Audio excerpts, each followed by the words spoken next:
Baiklah Bapak Ibu sekalian, Assalamualaikum warahmatullahi wabarakatuh. Waalaikumsalam warahmatullahi wabarakatuh. Bagaimana kabarnya Bapak Ibu sekalian? Mudah-mudahan sehat ya. Alhamdulillah sehat. Baiklah Bapak Ibu sekalian, pertama-tama dan paling utama, mari sama-sama kita panjatkan puja serta puji syukur kita kepada Allah Subhanahu wa taala pada kesempatan malam hari ini.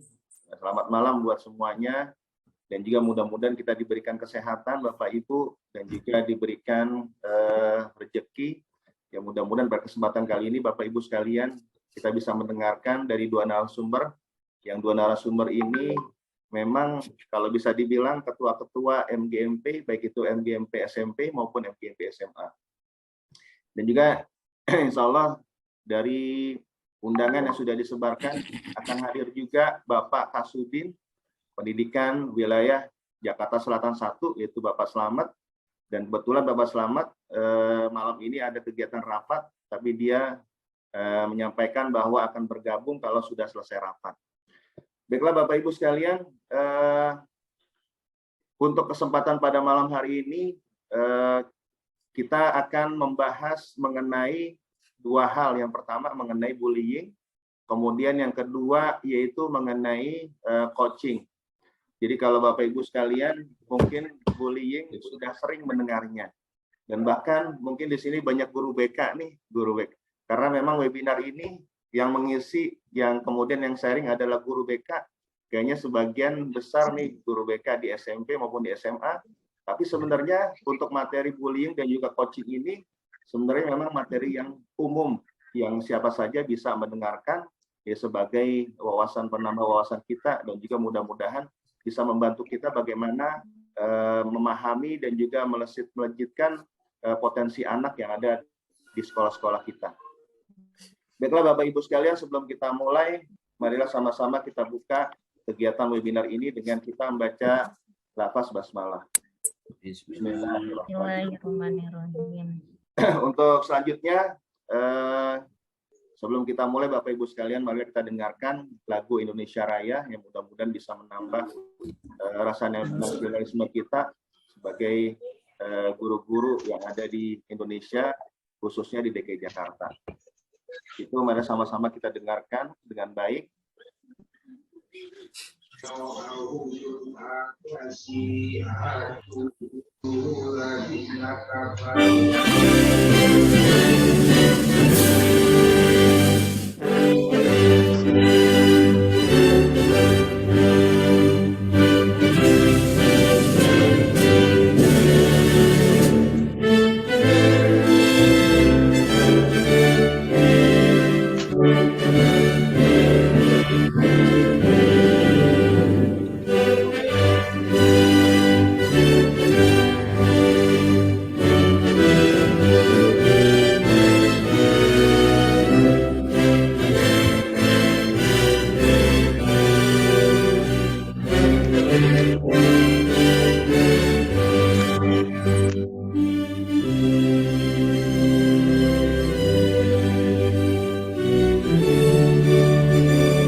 Baiklah, terima kasih Bapak Ibu sekalian. Selanjutnya, karena memang sebenarnya untuk pembukaan ini akan dibuka oleh Kasudin, tapi karena sedang rapat mungkin nanti menyusul. Kita langsung saja Bapak Ibu mendengarkan sharing atau paparan dari dua narasumber kita. Ada dua narasumber yang menurut saya luar biasa nih, Bapak Ibu sekalian, yang akan membahas yang pertama mengenai bagaimana mengantisipasi bullying. Yang pertama yaitu Ibu Aslinda Arifianti dari SMPN 239. Beliau jabatannya kalau di sekolah sebagai Wakil Prasarana dan juga Humas. Kemudian beliau juga sebagai Ketua MGBK SMP Wilayah Jakarta Selatan 1. Nah, kemudian membicara yang kedua, nggak kalah hebatnya juga nih Bapak Yati, MPD, adalah Ketua MGBK SMA Wilayah Jakarta Selatan 1, dan juga beliau adalah guru penggerak Angkatan 5, jadi sudah guru penggerak Angkatan 5, sudah lulus. Dan beliau juga ketika menjadi guru penggerak termasuk yang terbaik untuk ya, beliau adalah salah satu yang mempresentasikan kegiatan guru penggerak ya, para kepala sekolah ya, maupun dinas. Baiklah Bapak Ibu sekalian, langsung saja untuk yang pertama yaitu, karena ini acara webinar, kita bikin santai Bapak Ibu, tidak banyak kegiatan formalnya, langsung saja. Jadi materi atau paparan disampaikan oleh pemberi materi. Yang pertama yaitu Ibu Aslinda. Saya sapa dulu Ibu Aslinda nih. Mungkin Ibu Aslinda belum. Oh, Ibu Aslinda. Gimana kabarnya Ibu Aslinda? Sehat, baik ya? Pak. Alhamdulillah baik Pak Agus. Sudah siap ya? Ya. Sudah siap ya? Insya Allah siap berbagi sharing. Dulu pembicara kedua yaitu Ibu, di sini ada Ibu Juli. Ibu Yuli ini. Gimana Ibu Juli kabarnya? Ya, Assalamualaikum Pak Agus, dan Bapak Ibu semua, sehat ya Pak Agus? Dengar suara saya Pak Agus? Ya? Dengar suara saya? Kedengeran Bu, cuman belum jelas. Oh, kabarnya juga kurang jelas Bu. di luar sana. Jadinya gimana kabarnya Bu Yuli ini? Alhamdulillah Pak Agus sehat. Pak Agus benar-benar sehat ya, luar biasa nih Pak Agus, selalu menginspirasi buat kita semua. Ya Bu Yuli ini, terima kasih Bu Aslinda dan juga Bu Yuli atas kehadirannya pada kesempatan malam hari ini, sudah mau berbagi. Ini memang materi bullying ini dan juga materi tentang coaching sebenarnya materi yang sangat penting.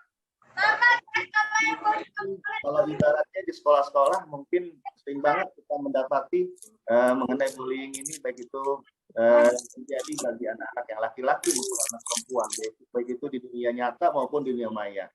Dan coaching juga nih Bu Yuli ini luar biasa nih. Jadi coaching ini bagaimana supaya bisa melesatkan potensi dari anak.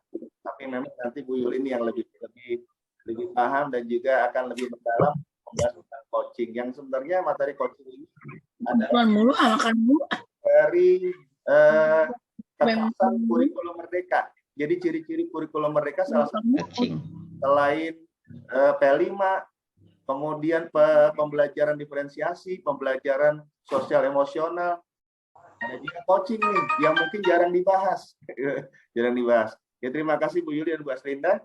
Baiklah Bapak Ibu sekalian, kita langsung saja dengarkan paparan atau sharing dari yang pertama yaitu Ibu Aslinda. Ibu Aslinda, kami persilahkan. Terima kasih Pak Agus. Assalamualaikum warahmatullahi wabarakatuh. Waalaikumsalam warahmatullahi wabarakatuh. Selamat malam, salam sejahtera, salam sehat untuk kita semuanya. Alhamdulillah pada malam hari ini kita berkesempatan bertemu bertatap muka lewat dunia maya untuk berbagi atau untuk sharing menambah pengetahuan kita. Yang saya hormati Bapak Kasudin, mungkin belum hadir Bapak Selamat MPD. Kemudian yang saya hormati Pak Agus sebagai ketua dari kegiatan ini. Kemudian narasumber yang kedua, Ibu Juli, yang sangat-sangat kita tunggu ilmu pengetahuannya. Kemudian Bapak Ibu semuanya, mungkin sebagian besar adalah Bapak Ibu guru BK, baik dari SMP, SMA, ataupun SMK. Tadi sudah diperkenalkan oleh Pak Agus, nama saya Ibu Aslinda Arifianti. Kebetulan saya diminta untuk menjadi Ketua MGBK SMP Wilayah Jakarta Selatan 1, dan kebetulan juga di sekolahan sebagai guru BK, dan ditambah dengan adanya tanggung jawab yang lain, yaitu sebagai wakil dari sarana dan prasarana. Baik Bapak Ibu, kita akan mulai dengan bagaimana cara kita mengatasi bullying atau perundungan. Mungkin Bapak Ibu sudah banyak pengalaman di dalam kegiatan di sekolah. Bagaimana di sekolah kita mungkin ada bullying atau perundungan, baik antar kelas, antar siswa, ataupun yang terkadang adalah antar sekolah. Mohon maaf, saya coba untuk share screen. Pak Agus, boleh minta bantuannya untuk share screen materi saya, Pak Agus? Itu Ya, boleh Bu. Saya ya. Biar kita berdiri.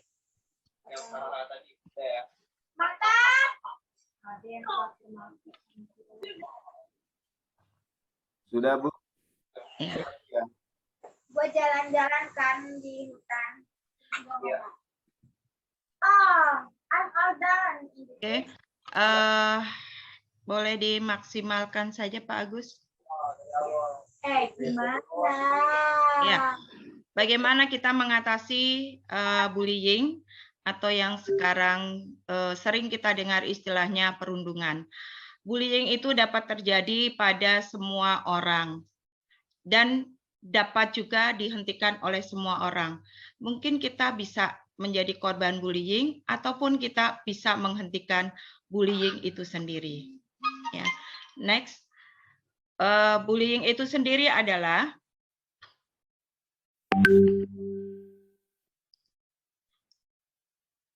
tindakan penggunaan kekuasaan untuk menyakiti seseorang atau sekelompok orang, baik itu secara verbal, fisik, maupun psikologis, sehingga korban itu merasa tertekan, trauma, ataupun tidak berdaya.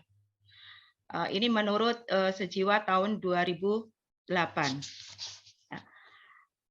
Ciri-ciri anak yang rentan menjadi korban bullying.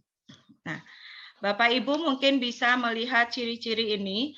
Apakah di sekolahan Bapak Ibu ada anak yang seperti ini? Yang pertama, anak yang cenderung susah bersosialisasi. Biasanya anak-anak introvert, sehingga dianggap anak yang kuper, ya, atau sering kita dengar dengan sebutan culun, cupu, ya. Kemudian yang kedua, anak yang memiliki kondisi fisik berbeda dengan yang lain. Misalnya berat badannya terlalu berlebihan atau gemuk, atau sebaliknya kurus, ataupun dengan bentuk fisik yang berbeda. Misalnya dia memiliki kuping yang caplang, atau bibir tebal, atau hidung yang minimalis, dan sebagainya. Kemudian anak yang cenderung berbeda dengan anak-anak yang lain. Misalnya berada dari keluarga yang berkecukupan, sangat sukses, namun manja, atau kurang mandiri, atau sering tertinggal dalam suatu bidang tertentu. Next. Ciri anak yang suka melakukan tindakan bullying, biasanya anak yang cemburu. Karena apa? Karena merasa gagal dalam hal akademik ataupun non-akademiknya. Kemudian, anak yang mengalami masalah dalam keluarga, mungkin kurang perhatian, atau broken home dalam keluarganya, atau keluarganya terlalu sibuk. Kemudian, anak yang terlalu manja di rumah, sehingga dia merasa ingin dimanja oleh teman-temannya juga di sekolah.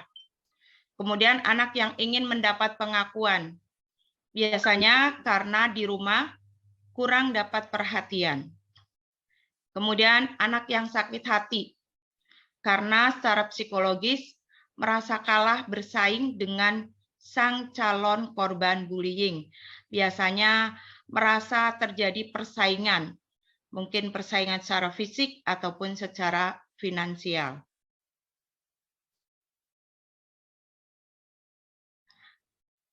Sekolah yang rawan terjadi bullying, yang pertama, sekolah yang minim sarana pengawasan. Mungkin sekolahnya terlalu besar, sehingga kondisi fisik bangunannya terlalu luas, sehingga rawan. Ada tempat-tempat tertentu yang tidak bisa kita awasi secara langsung. Kemudian sekolah yang memiliki tingkat kompetisi terlalu tinggi antar murid. Mungkin kalau dulu ada sekolah-sekolah elit, kemudian masih ada beberapa anak yang dengan kemampuan tinggi bersaing. Kemudian sekolah yang menganut sistem senioritas. Biasanya yang pada saat masa pengenalan siswa peserta didik baru itu menggunakan sistem perpeloncoan, ya, sehingga yang merasa terlalu atau yang menjadi kakak kelasnya akan lebih mudah untuk menindas atau melampiaskan kepada adik kelasnya atau yang juniornya. Next, Pak Agus. Apa yang harus kita lakukan ketika seorang anak memberitahu kita bahwa dia dibully atau dilecehkan? Yang pertama, tanggapi kejadian itu dengan serius. Ya, kadang-kadang anak ini untuk melaporkan ke kita aja sudah dibutuhkan suatu keberanian tersendiri, ya. Jadi kita harus menanggapinya dengan serius, kemudian hargai dan berterima kasihlah pada siswa tersebut karena telah melaporkan kepada Anda. Karena banyak korban bullying itu takut untuk melaporkan kepada guru. Kemudian yang ketiga, yakinkan bahwa yakinkan dia bahwa itu bukan salahnya. Jadi si korban bully itu tidak bersalah, ya. Kemudian tunjukkan empati kita bahwa kita juga merasa sedih dengan adanya dia menjadi korban bullying atau dibully oleh temannya. Bantu anak yang dibully untuk membela dirinya sendiri, bahwa dia bisa mengatakan tidak suka jika dikerjai oleh temannya. Misalnya di kelas anak itu sering disuruh-suruh ke kantin. Ya. Karena dia nurut, dia takut dengan temannya itu, akhirnya dia menjadi korban bullying. Tanyakan kepada anak tentang apa yang dapat dilakukan untuk membuat dia merasa aman. Kemudian, bicaralah dengan setiap anak yang terlibat dalam situasi ini secara terpisah. Artinya, kalau yang membuli itu lebih dari satu, kita akan meminta informasi atau keterangannya secara terpisah. Hindari menyalahkan, mengkritik, atau meneriaki di depan wajah mereka. Dorong dan hargai nilai kejujurannya. Ya. Next. Pertimbangkan peran atau pengaruh kelompok sebaya. Biasanya anak-anak mempunyai kelompok teman-temannya baik yang satu kelas ataupun yang berbeda kelas. Bullying terkadang dilakukan oleh kelompok. Jika bullying dilakukan oleh seorang anak dengan bantuan atau dukungan dari anak-anak lain, biasanya gengnya, mereka semua juga harus menanggung konsekuensinya bersama, terutama agar mengetahui dampak perbuatan mereka kepada anak yang dibuli serta minta maaf.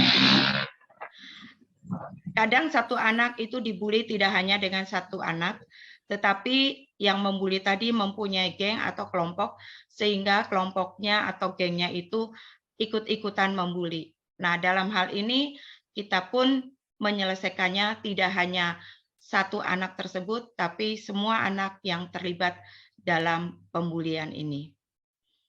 Ambil tindakan kepada pelaku bullying, beritahu si anak, orang tuanya, dan kelas mengenai perkembangan kasusnya.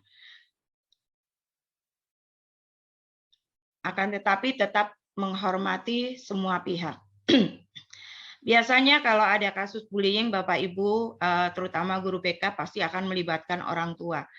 Karena bagaimanapun juga orang tua harus tahu bagaimana perkembangan anak itu di sekolah. Kemudian tindak lanjut secara teratur dengan anak tersebut mengenai kemajuan yang dibuat. Mengenai masalah ini ataupun follow up sesudah masalah itu diselesaikan, kita akan tanyakan kembali bagaimana, apakah dia masih punya keinginan untuk membuli temannya, ataukah dengan kasus yang sudah dia lakukan, kemudian dia menyadarinya sehingga dia tidak membuli teman-temannya lagi. Jika perlu, carilah bantuan dari pihak eksternal.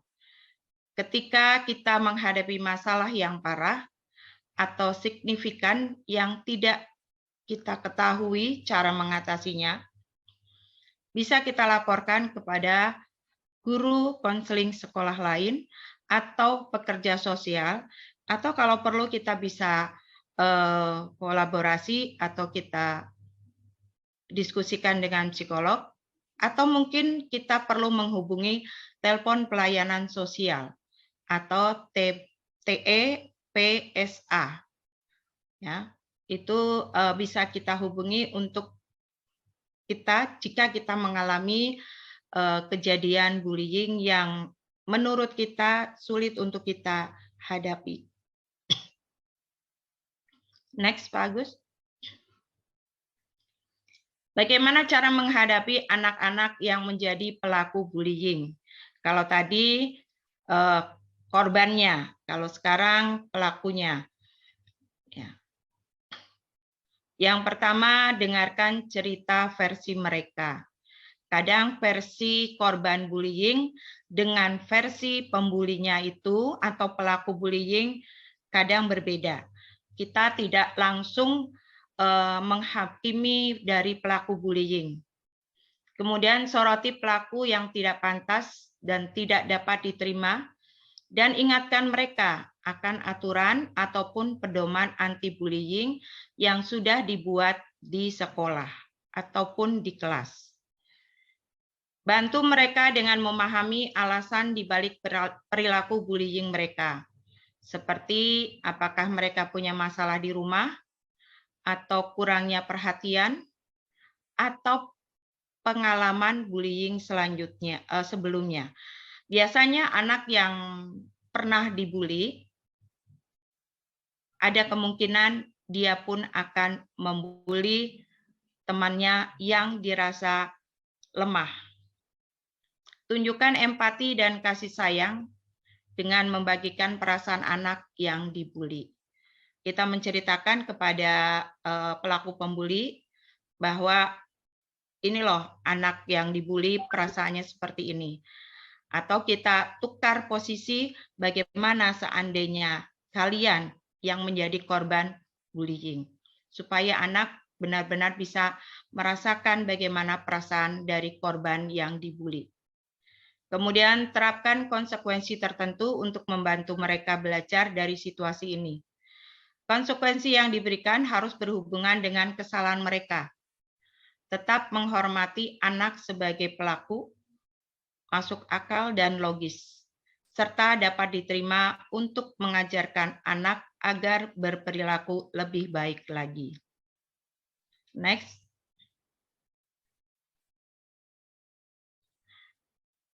Selanjutnya, anak harus memperbaiki kesalahannya, misalnya dengan meminta maaf kepada anak yang dibuli. Melakukan sesuatu yang baik padanya agar dia merasa lebih baik. Membantunya menyelesaikan sesuatu yang sedang dia kerjakan, memperbaiki atau mengganti sesuatu yang mereka hancurkan atau curi. Misalnya membulinya dengan menghancurkan tugas atau PR dari anak yang dibuli. Nah, di sini yang membuli diminta bertanggung jawab untuk memperbaikinya. Kalau memang dia misalnya mengambil barang sesuatu dari korban yang dibuli, mereka pun harus menerima konsekuensinya untuk mengembalikan barang ataupun apapun yang dicuri dari korban yang dibuli. Kemudian menghargai dan mengenali segala perubahan perilaku yang positif, termasuk kalau dia mengakui bahwa dia bersalah. Jelaskan bahwa untuk menerima hak di kelas atau sekolah, mereka harus mematuhi peraturan. Hak tersebut misalnya untuk berpartisipasi dalam acara sekolah, bergabung dalam ekskul, ataupun kalau ada perjalanan studi tur, pelajaran olahraga, pentas seni, atau apapun yang dianggap sesuai dan menarik oleh anak agar mereka tetap berusaha berbuat baik. Jadi kalau ada pelaku bullying, jangan langsung kita singkirkan, tetapi tetap kita libatkan dalam kegiatan-kegiatan yang ada di sekolah. Bicaralah kepada orang tua mereka dan saling menyetujui rencana agar mereka bisa berbuat baik. Next. Apa yang harus saya lakukan jika saya menyaksikan kejadian bullying? Tanggapi segera dengan melepaskan atau memisahkan anak-anak dari satu sama lain. Jadi kita memanggilnya satu persatu. Pastikan semua anak tetap aman. Jika diperlukan, kita bisa minta bantuan guru lain untuk membantu kita. Kalau kejadiannya ini mungkin melibatkan beberapa siswa dan kita tidak sanggup secara waktu ataupun yang lainnya, kita boleh meminta bantuan guru BK yang lain karena biasanya di sekolah guru BK itu ada lebih dari satu. Kemudian tetap tenang dan yakinkan anak-anak bahwa masalah ini sudah terkendali. Kemudian tunjukkan perilaku tidak agresif yang tegas tanpa membuat pelaku terluka.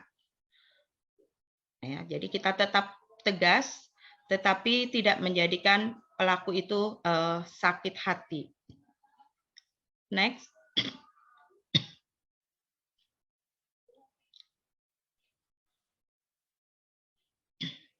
Tingkatkan apa yang bisa kita lakukan di sekolah untuk melawan bullying. Tingkatkan kesadaran di antara anak-anak. Misalnya pada saat upacara, pembina upacara bisa memberikan pengetahuan atau bisa memberikan materi bagaimana anak-anak itu tidak menjadi korban bullying ataupun tidak juga menjadi pelaku bullying. Berikutnya, tekankan perilaku yang baik, berempati, dan capaian prestasi bersama di sekolah. Biasakan anak itu untuk berempati terhadap sesama temannya, supaya anak-anak itu tidak ada kesempatan untuk mencoba-coba menjadi pelaku bullying. Latihlah guru dan staf sekolah tentang bagaimana mengatasi bullying.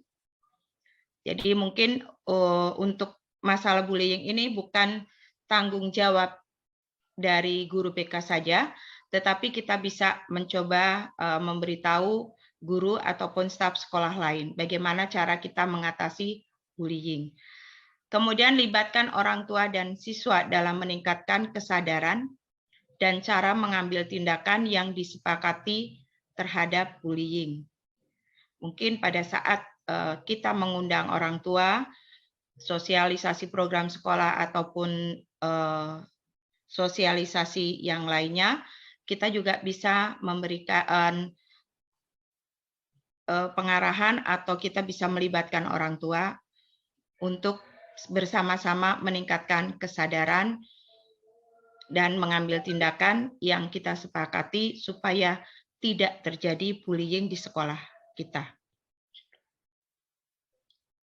Next, Pak Agus.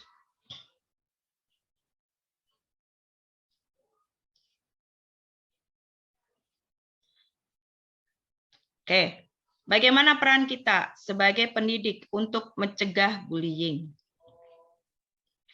Yang pertama, membentuk nilai persahabatan antar siswa. Pembentukan nilai persahabatan sejak dini itu sangat penting di sekolah kita agar tercipta hubungan pertemanan dan memunculkan semangat berkolaborasi yang saling menghargai di antara murid-murid di sekolah kita dengan sendirinya. Hal ini akan menjauhkan mereka dari kekerasan. Misalnya, kita mengadakan kegiatan bersama. Mungkin kalau hari Jumat, di sekolah Bapak Ibu ada program Jumat bersih, mereka akan bersama-sama melakukan kegiatan membersihkan kelasnya masing-masing, atau dengan Jumat sehat mereka akan bersama-sama untuk Minum coklat senam bersama, ataupun dengan kegiatan-kegiatan lain. Yang intinya bisa membentuk persahabatan antar siswa. Bukan persaingan ya, tetapi persahabatan.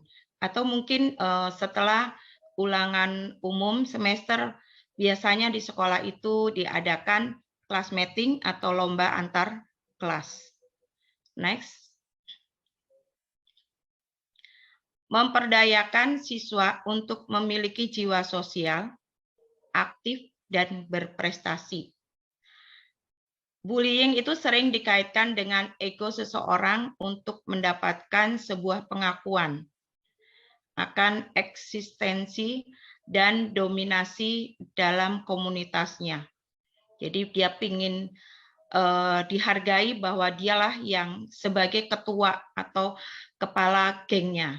Maka dari itu, para guru sebaiknya mendorong siswa untuk meningkatkan kapasitas dirinya melalui hal-hal yang positif, seperti kegiatan sosial. Misalnya, di hari Jumat biasanya di sekolah ada kotak amal, atau pada saat ada orang tua dari keluarga siswa yang meninggal, biasanya ada juga istilahnya uang takziah ya, ini termasuk kegiatan sosial. Ataupun kegiatan-kegiatan sosial yang lainnya, misalnya menjenguk temannya yang sakit walaupun dia tidak satu kelas. Dan prestasi di sekolah, misalnya melalui kegiatan ekstrakurikuler atau yang sekarang disebut dengan eskur. Mungkin di sekolah Bapak Ibu banyak sekali eskur dan banyak sekali prestasi-prestasinya ya, daripada melakukan tindakan bullying. Biasanya anak-anak yang agresif melakukan tindakan bullying, mungkin mereka kalau kita arahkan, mereka juga mungkin punya kelebihan yang positif yang bisa kita latih sehingga akan berprestasi untuk dia dan untuk sekolah kita. Next. Yang ketiga, membangun komunikasi efektif. Komunikasi efektif antara guru dan murid ini sangat penting. Hal ini menjadi dasar keharmonisan hubungan di lingkungan satuan pendidikan. Karena dengan komunikasi yang efektif, berguna untuk membantu siswa agar mau berbagi masalah dengan guru mengenai permasalahan yang mereka alami. siswa usia sekolah berada dalam masa pembentukan karakter dan kepribadian sosial, terutama kalau anak SMP ya sedang mencari jati dirinya. Sehingga semua pihak yang memiliki hubungan langsung dengan keberadaan siswa di sekolah bertanggung jawab untuk mendampingi, membina, dan mendidik mereka. Sempatkan kita Bapak Ibu pada saat istirahat, mungkin kita bisa mendekati anak yang sedang duduk sendiri atau sedang menikmati makan, kita berbicara, ataupun pada saat anak itu sudah pulang tetapi belum dijemput oleh orang tuanya, kita bisa manfaatkan hal-hal tersebut untuk komunikasi yang efektif dengan anak-anak atau dengan siswa-siswa kita. Dari komunikasi yang ringan terlebih dahulu, kadang mereka akan mengungkapkan permasalahan-permasalahan yang mereka hadapi.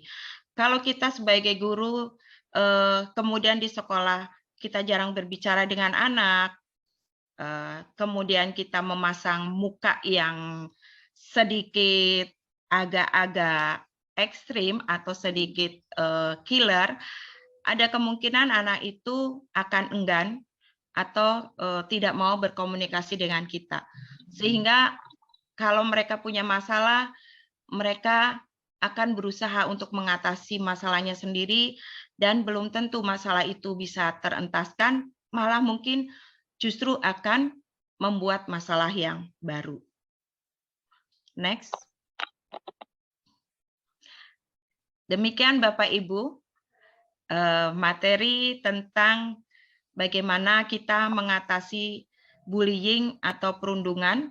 Mungkin Bapak Ibu lebih banyak ilmu atau pengalamannya dibandingkan saya.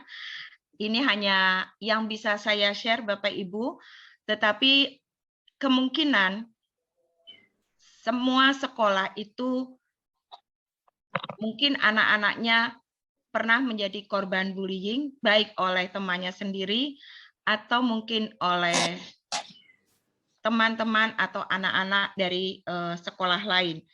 Dan untuk bullying ini sebenarnya tidak terjadi pada siswa laki-laki saja, tetapi siswa perempuan atau siswi pun banyak sekali atau ada juga yang menjadi korban bullying. Biasanya mereka adalah menjadi korban bully secara verbal lewat media sosial. Karena anak-anak itu tidak mengucapkan secara langsung dengan kata-kata, tetapi mereka bermain jempol ya Bapak Ibu ya, dengan HP-nya, dengan mudahnya mereka kadang terpancing emosinya, kemudian membuli teman-temannya. Kalau pembulian yang ringan biasanya anak-anak suka mengatain nama orang tua ya Bapak Ibu. Misalnya ketahuan si A nama orang tuanya siapa, kemudian dengan seenaknya mereka mengata-ngatainya. Ya. Mungkin Bapak Ibu kalau masih ada waktu, ada yang mau sharing tentang. Tanya dong Bu. Oh boleh, Bu. silahkan. Tapi Ya. nanti Bu untuk Ya, Bu. tanya jawab mungkin setelah sesi kedua nih Bu, biar sekalian nanti ya. Ya. Sebenarnya Waktunya kolom- sudah habis, di Pak kolom Agus. chat. Sudah Bu. Oh ya, terima kasih Pak Agus kalau begitu. Terima kasih Bapak Ibu. Demikian yang bisa saya sharing untuk Bapak Ibu. Semoga Bapak Ibu belum puas. Kenapa? Kalau Bapak Ibu belum puas, pasti Bapak Ibu akan mencari referensi yang lain yang bisa kita gunakan untuk bekal kita menjalankan tugas mulia di sekolah kita masing-masing. Terima kasih perhatiannya Bapak Ibu semuanya. Mohon maaf jika ada salah-salah kata. Saya akhiri. Wabillahi taufik wal hidayah. Wassalamualaikum warahmatullahi wabarakatuh. Waalaikumsalam warahmatullahi wabarakatuh. Ya kita kasih aplaus buat Bu Aslinda nih, luar biasa materi tentang mengatasi bullying, dan memang nih banyak sekali kejadian, mungkin di sekolah kita juga kejadian.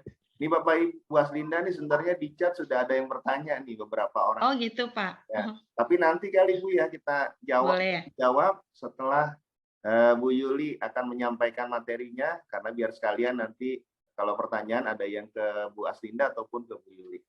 Baiklah Bapak Ibu sekalian, tadi sudah kita dengarkan sharing dari Bu Aslinda nih, yang memang dia praktisi langsung ya di sekolah sebagai guru BK yang banyak menangani bagaimana permasalahan-permasalahan anak-anak di sekolah.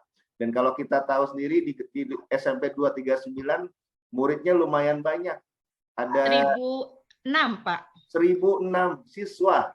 Waduh, luar biasa. 27 kelas. 27 kelas. Betul, ini, tapi, Pak. kalau bisa dibilang nih luar biasa. Banyak hampir tiap hari ruang BK nggak pernah kosong, Pak. Nggak pernah kosong. Makanya nih, pengalamannya luar biasa. Maka mudah-mudahan nanti Bapak Ibu sekalian untuk tanya jawab untuk selanjutnya. Terima kasih Bu Aslinda. Sama-sama Pak Agus. Ya, kita lanjutkan Bapak Ibu dengan yang kedua, yaitu Ibu Yuli Sugiyati dari SMA 34. Ini Bu Yuli akan menyampaikan tentang coaching. Langsung ya Bu Yuli ya. Nggak perlu saya. Tadi sudah diperkenalkan di awal. Ini Bu Yuli nih yang luar biasa juga. Ya, silakan Bu Yuli untuk menyampaikan. Assalamualaikum warahmatullahi wabarakatuh. Waalaikumsalam. Selamat pagi Bapak Ibu semua. Meskipun malam tetap semangat ya Bapak Ibu ya. Baik. Terdengar suara saya Pak Agus nih, kayaknya ke video saya juga agak. Iya nih Bu, videonya agak jelas. Kurang ya. Di kedap-kedip ya, tapi yang penting suara saya nggak apa-apa ya Bapak Ibu ya. Baik, yang terhormat Kasudin Pendidikan Wilayah 1 Kota Administrasi Jakarta Selatan, Bapak Serapat SPD MPD, beliau masih rapat, tapi beliau bisa selalu membersamai untuk kegiatan-kegiatan yang seperti ini ya Pak Agus ya. Kemudian juga yang kami hormati Pak Agus Rahmadi selaku Ketua Komunitas Guru Jakarta. Kemudian juga yang kami hormati Ibu Aslinda Arifianti, narasumber yang luar biasa. Nih, nanti saya izin banyak belajar juga dengan Bu Aslinda ya Pak Agus ya. Kemudian juga yang kami hormati Bapak Ibu guru hebat. Salam dan bahagia Bapak Ibu, mudah-mudahan Bapak Ibu semua dalam kondisi sehat dan senantiasa selalu bisa memberikan manfaat kepada orang lain Bapak Ibu. Mungkin izin share screen, saya sharing saja ya Bapak Ibu. Saya yakin kalau di sini mayoritas guru BK bicara coaching itu sudah ahli-ahlinya gitu ya Bapak Agus ya. Jadi mungkin saya sharing saja Bapak Ibu seperti apa sih sebetulnya coaching seperti itu ya.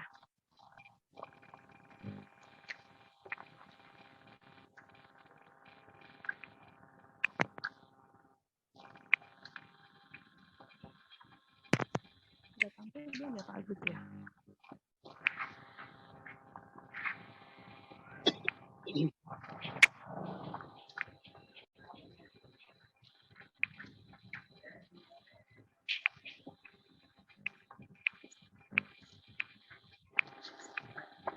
Izin Bapak Ibu, mudah-mudahan sudah tampil ya Pak Agus ya?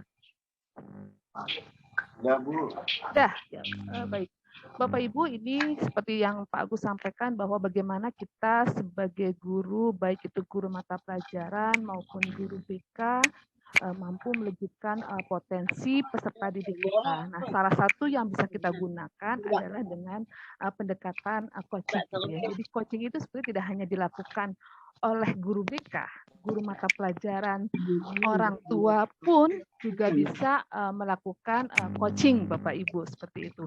Terlebih saat ini pemerintah sudah mendesain untuk kurikulum merdeka gitu ya Bapak Ibu, bagaimana kita Bapak Ki Hajar Dewantara sudah begitu luar biasa ya memberikan kepada kita bagaimana kita Bapak Ibu guru mampu untuk memfasilitasi perkembangan peserta didik kita, potensi peserta didik kita. Mungkin sedikit brainstorming Bapak Ibu, kira-kira apa sih persoalan yang Bapak Ibu alami gitu ya selama ini di dalam sekolah gitu ya. Mungkin kita bisa sharing dari, bisa mungkin Pak Agus ya untuk berbicara ya Pak Agus. Mungkin boleh, ada yang mau raise hand. Ya, Boleh Bapak Ibu kita mau coba model ini. Kebetulan luar biasa nih, ada guru SMP, ada guru SMA, ada guru SMK luar biasa yang bergabung dalam Zoom ini. Mungkin Bapak Ibu ada yang ingin sharing, boleh buka mikrofonnya atau mungkin melalui kolom chat. Kira-kira persoalan yang Bapak Ibu alami di lapangan saat ini seperti apa? Sama nggak sih sama sekolah saya gitu ya, yang sekarang ini sedang dialami dengan salah satunya bahwa kita harus menerima siswa apa adanya gitu ya, terutama siswa-siswa afirmasi. Mungkin boleh ada Bapak Ibu yang ingin sharing?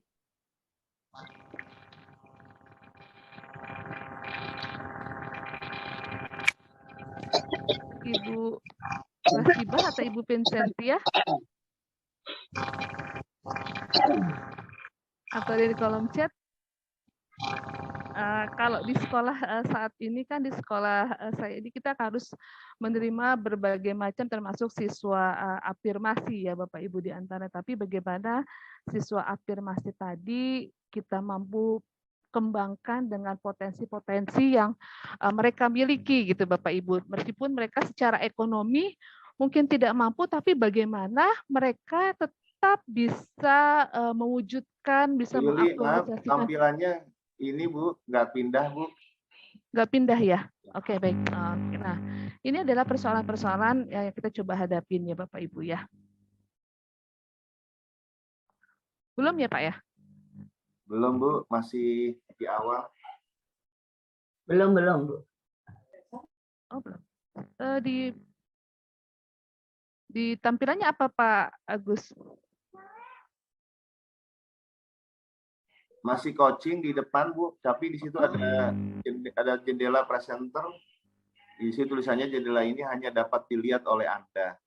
Oh alah, bentar ya Pak, saya stop share. Di mana di kendalanya? Bentar ya Pak. Klik aja Bu, tanda X.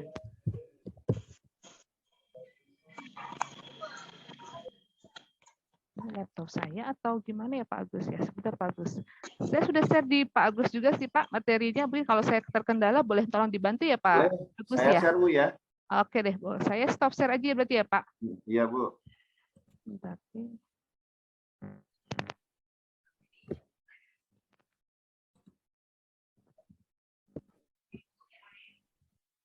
Sudah Bu. Terlihat Bapak Ibu ya? Ya, kelihatan jelas. Iya, kelihatan, Pak. Ya, silakan Bu Yuli. Ya, berarti kita sudah next ya, Pak ya.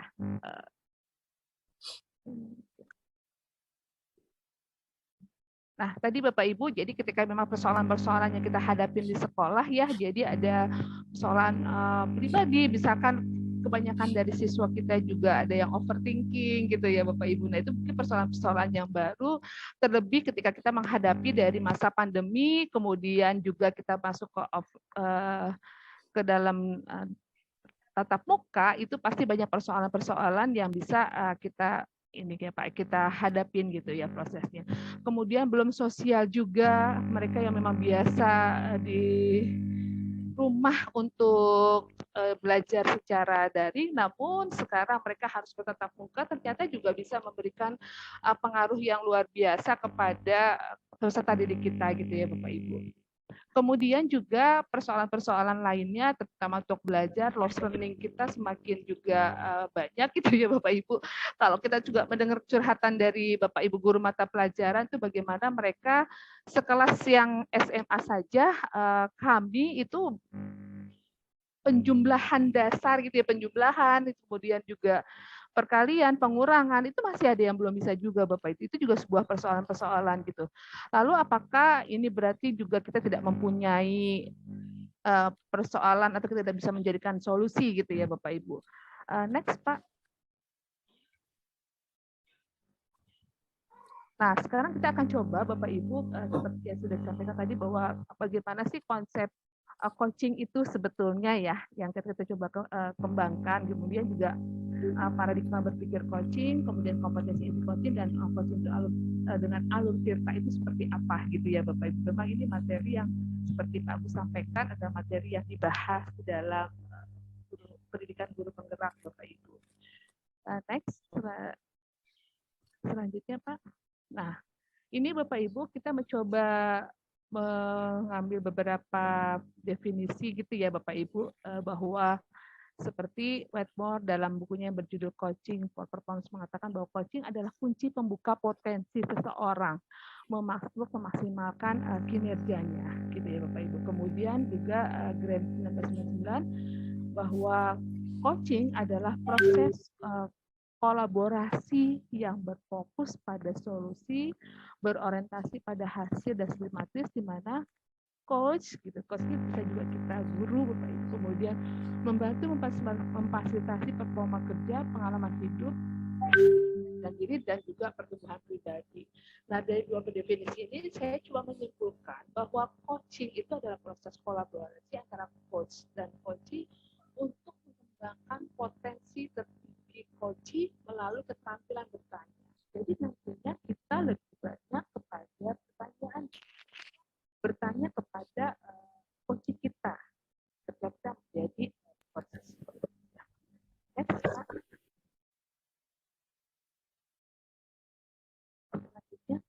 Nah, kemudian Bapak Ibu ketika kita ini kita mencoba untuk paradigma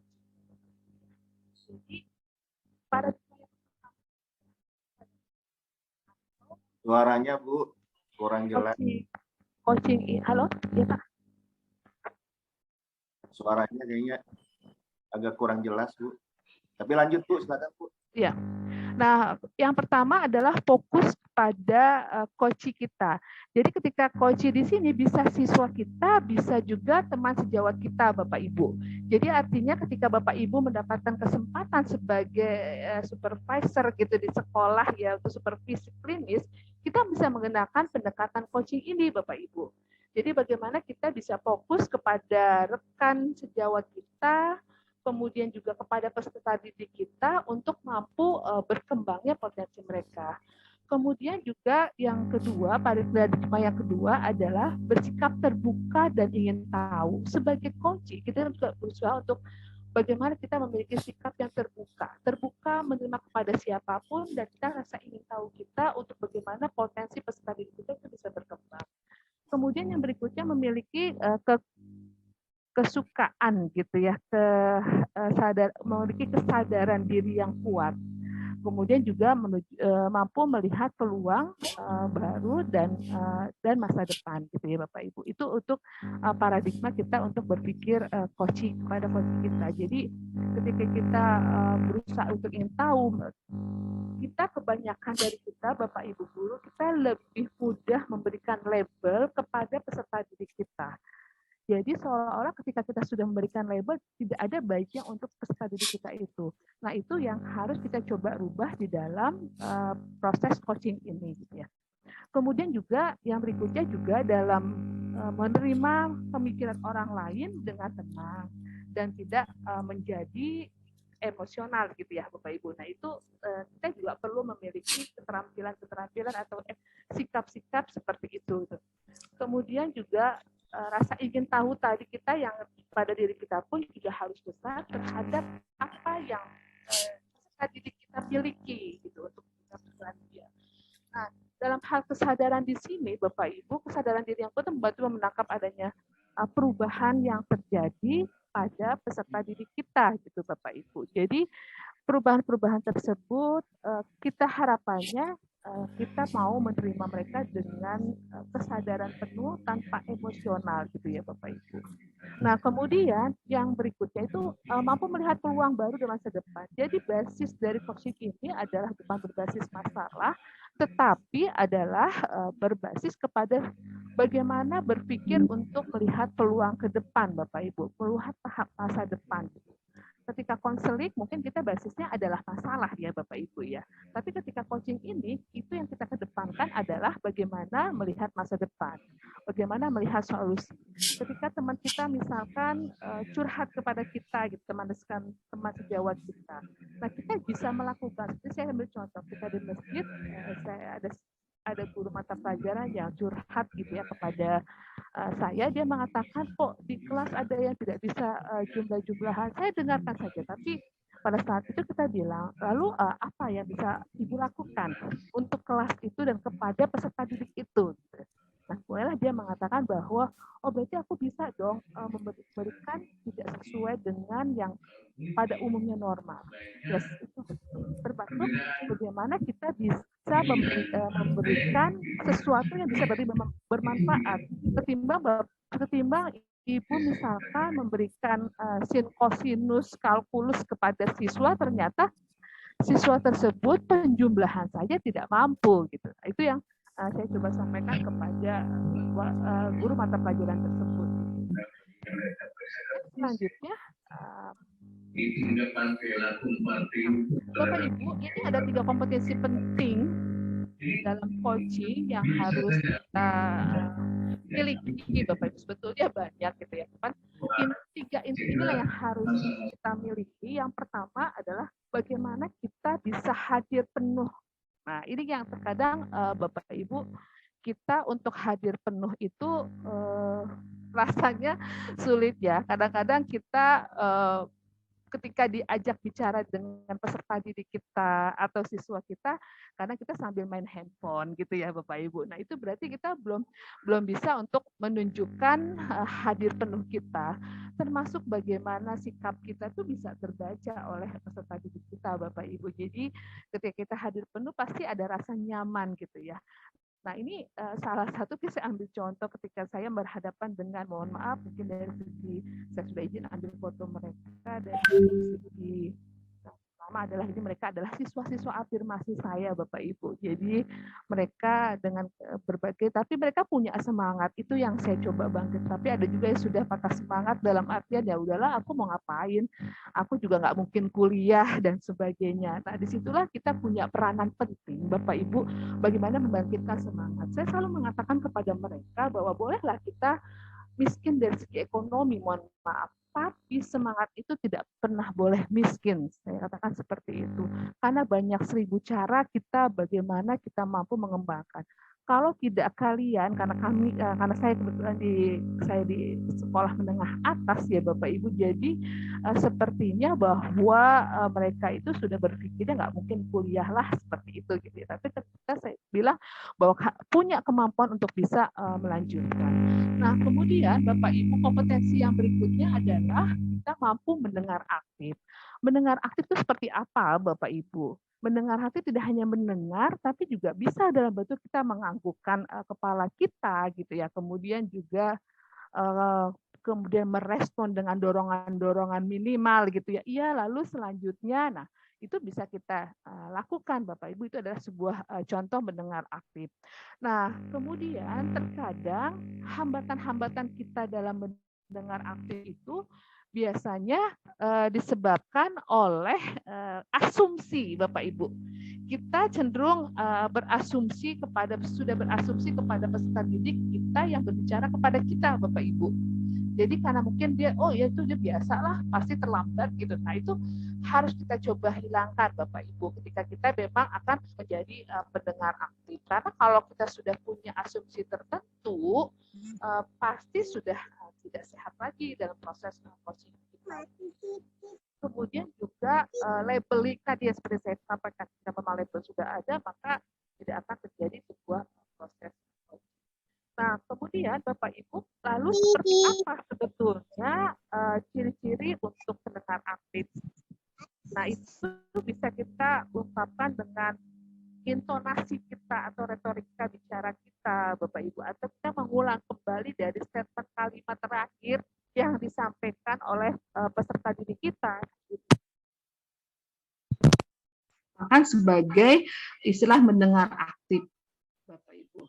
Nah, kemudian yang berikutnya adalah kompetensinya adalah bagaimana mengajukan pertanyaan yang berbobot, Bapak Ibu. Pertanyaan berbobot di sini artinya bahwa bagaimana kita membuat sebuah pertanyaan.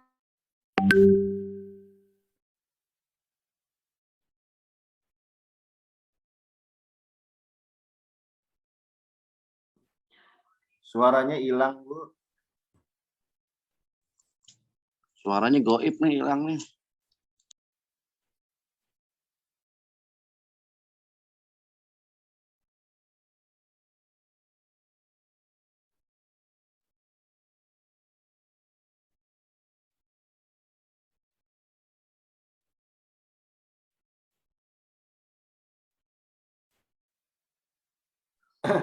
Silakan Bu Yuli. Suaranya tiba-tiba hilang Bu Yuli. Suaranya kok nggak ada ya, hilang.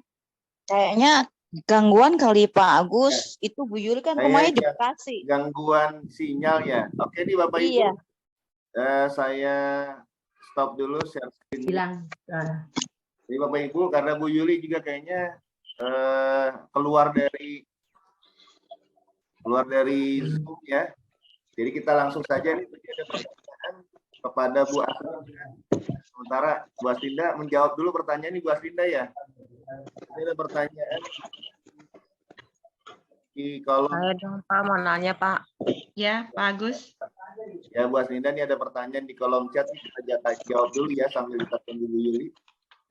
Bang, Bang, ini beli itu nih beli ayam Rahmani. Itu bagaimana? Pak, Masya Allah. Maaf Bu ya, saya tutup dulu ya suaranya. Ya, Bapak Ibu di Bu Aslinda ini ada pertanyaan. Yang pertama, bagaimana kalau pelaku bullyingnya itu adalah guru nih? Bagus juga nih. Iya. Bertanya seperti itu nih. Coba Bu Aslinda mungkin ada pengalaman. Kalau tadi kan murid ya, bagaimana kalau pelakunya adalah guru ternyata bullying? Dan yang komplain adalah orang tua. Ya, baik Pak Agus, pertanyaan yang sangat bagus. Tadi pun waktu saya mau mengatakan pelaku bullying bisa terjadi juga bahwa guru itu sebagai pelaku ataupun ada kasus juga guru itu sebagai korban bullying.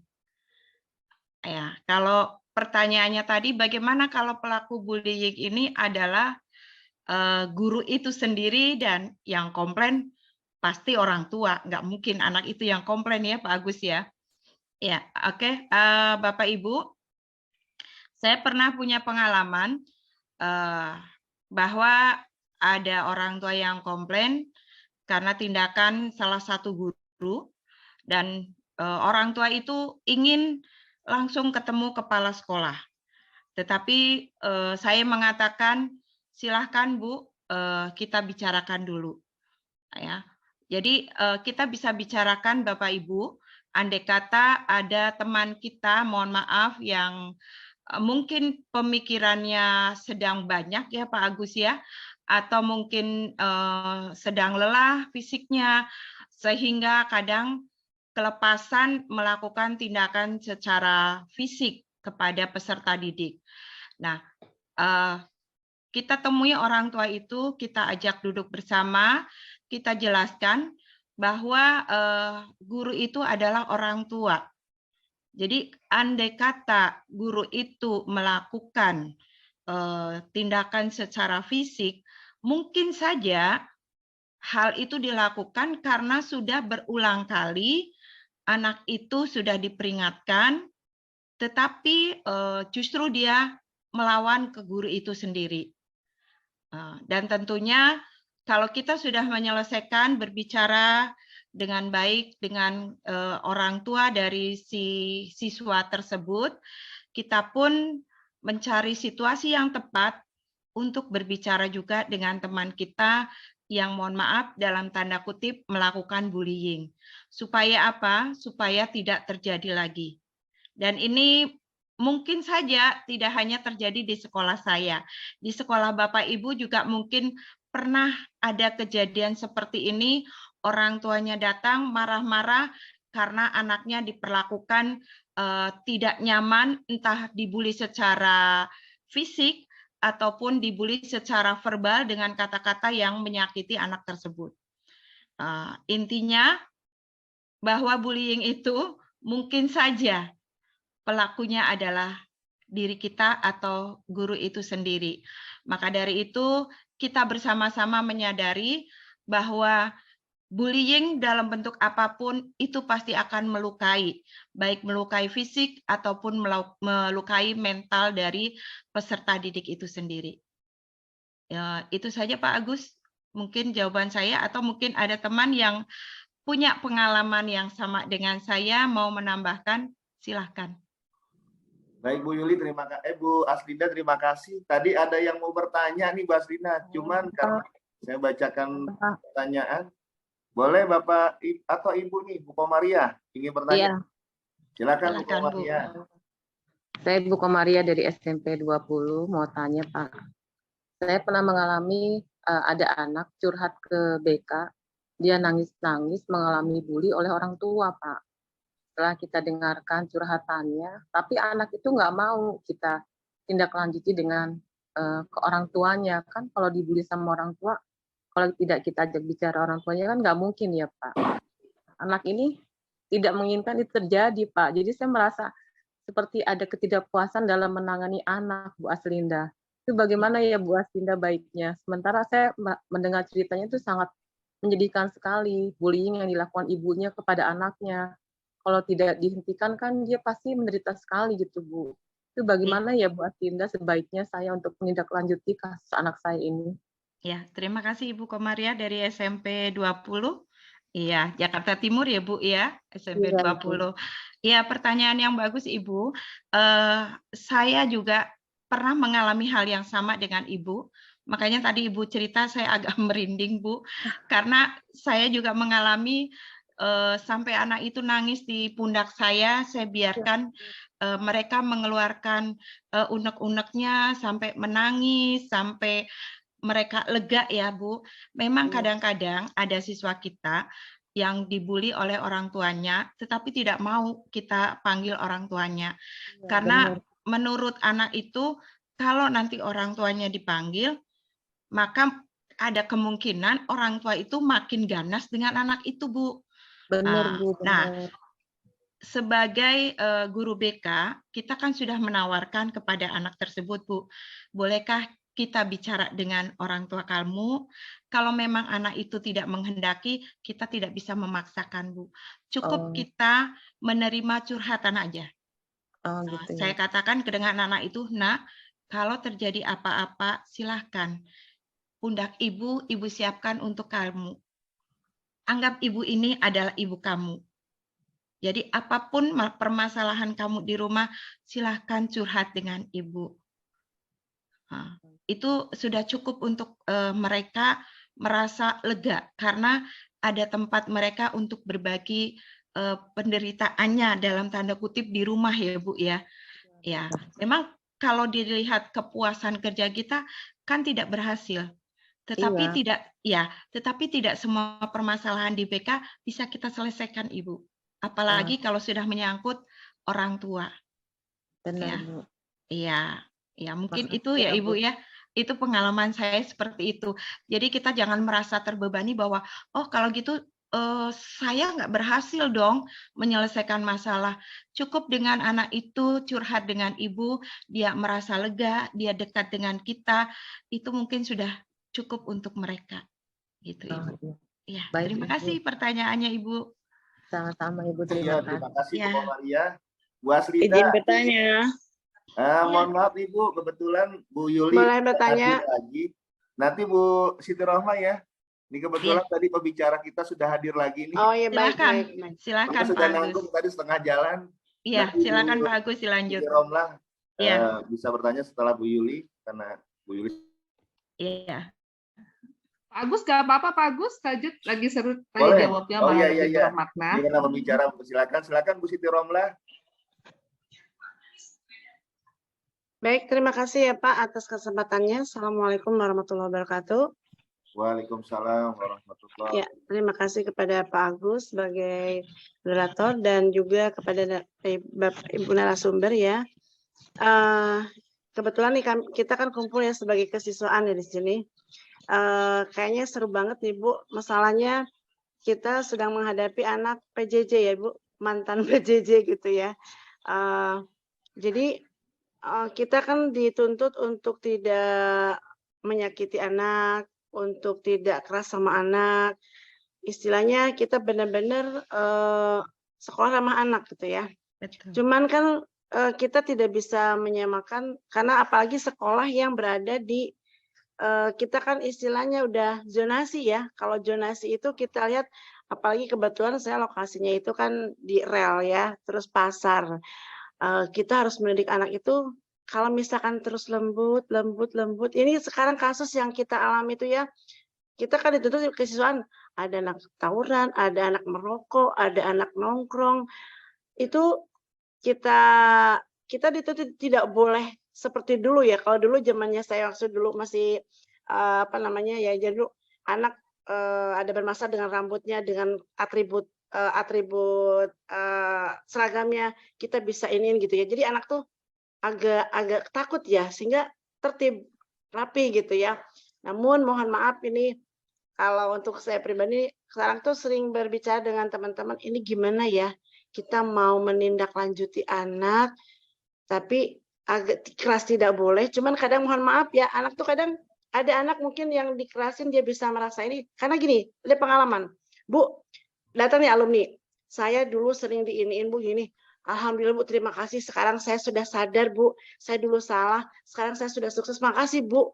Ternyata dulu Ibu agak kenceng, terus kena sehatin, terus ini saya bisa berpikir, nah itu ada pengalaman.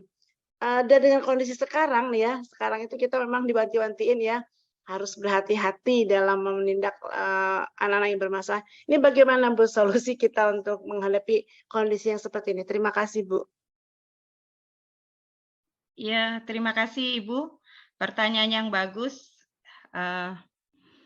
Mungkin kondisi seperti ini hampir semua sekolah ya Bu ya. Kalau saya merasakan juga apa yang Ibu ceritakan tadi, bahwa anak-anak ini adalah sebagian alumni dari PJJ. Ya, di mana sekian tahun kita dengan PJJ, sehingga mungkin kedisiplinan yang utama ya Bu ya, kedisiplinan di sekolah itu mungkin sudah mengendor ya Bu ya. Betul. Jadi bagaimana kita mau mendisiplinkan anak? Sementara kadang ada kasus kalau kita menindak dengan tegas seperti beberapa tahun sebelumnya ya Bu ya, sebelum COVID, itu ada beberapa orang tua pun kadang tidak terima, malah menuntut sekolah yang mungkin menurut saya sudah di luar batas. Ya, memang ini dilema kita semua Bu. Tetapi memang kalau saya perhatikan anak-anak yang alumni PJJ ini Bu, mereka itu benar-benar butuh perhatian kita. Gitu. Jadi mungkin cara kita untuk mendekati mereka yang mungkin kita rubah. Dulu bisa keras dan tegas, mungkin sekarang lembut tetapi tetap tegas, Bu. Kita lembut tetapi tetap tegas. Misalnya Bu, pada saat anak tidak disiplin, tidak ada di kelas pada saat jam pelajaran. Ini biasanya banyak terjadi ya Bu ya. Alasan ke kantin, alasan ke toilet dan sebagainya. Nah, ini kita bisa panggil mereka, kita bisa sadarkan mereka tanpa harus kita mengintimidasi.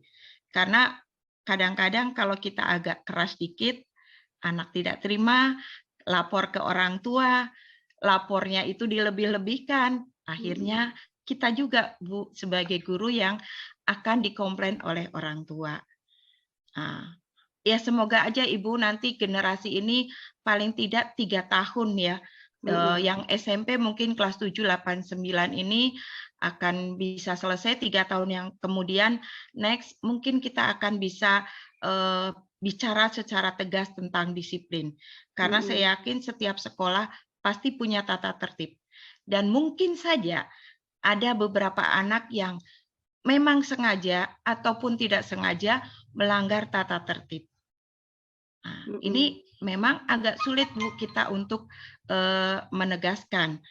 Ya, intinya anak itu walaupun PJJ, tetapi mungkin karena kondisi orang tuanya di rumah pun sibuk semua, jadi mereka kehilangan figur kita sebagai guru. Dia meminta perhatian yang lebih. Maaf, contoh ya Bu ya, kadang-kadang anak-anak suka, nak cantik mau kemana? Itu mereka udah seneng banget Bu.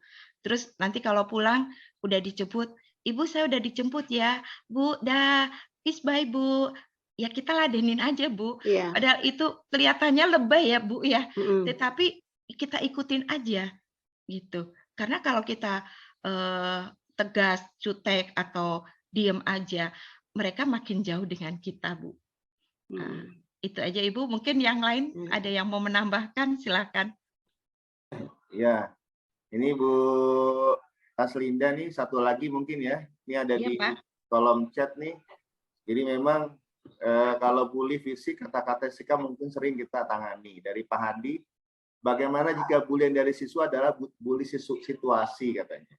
Kemudian karena setelah pandemi banyak anak yang merasa dibully dengan tugas dan kewajiban yang langsung digaspol saat guru-gurunya. Waduh, mereka ada yang merasa seperti ancaman sehingga akhirnya takut datang ke sekolah dan takut kepada guru tersebut. Nih memang ada kejadian juga nih Ibu ya, ini anak kayaknya tugasnya kok tambah banyak gitu ya. Betul, iya. Terima kasih Pak Agus, pertanyaan yang bagus. Permasalahan ini mungkin tidak hanya terjadi di satu sekolah, mungkin di sekolah Pak Agus ada juga mungkin ya Pak Agus ya. Iya, kadang-kadang kita terlena, kita lupa bahwa anak-anak ini yang PJJ ibaratnya anak yang bangun tidur. Kalau anak sekarang bilang nyawanya belum ngumpul Pak, gitu. Jadi kalau di gaspol ya sulit memang. Banyak teman-teman kita juga masa matematika begini-begini aja nggak bisa, masa ini nggak bisa. Saya bilang, Bu, pelan-pelan, bertahap. Kan tadinya mereka sekolah di rumah, gurunya nggak ada. Orang tua mereka belum tentu mendampingi. Kalaupun ada orang tuanya, jujur belum tentu orang tuanya pun paham dengan pelajarannya. Ya. Jadi kita untuk menghadapi anak-anak yang alumni dari PJJ ini, memang kita harus atur strategi, tidak bisa menerapkan strategi yang sebelum pandemi. Misalnya tugas, kita berikan tugas yang tidak memberatkan mereka, atau tugas yang membuat mereka semangat. Kalau misalnya kita mau memberikan tugas, kita tanyakan dulu, nah di kelas kalian sudah ada berapa tugas? Jadi jangan sampai terkesan semua guru memberikan tugas, tugasnya banyak. Terus kalau nggak memberikan tugas, hukumannya kerjakan tugas di luar kelas. Itu sudah tidak bisa lagi kita lakukan seperti itu, ya. Karena apa? Ini akan membuat anak trauma, dan tadi yang seperti ditanyakan, anak itu jadi malas masuk sekolah. Ya, mungkin diantar orang tuanya, tapi orang tuanya balik kanan, dia balik kiri, lain tujuannya.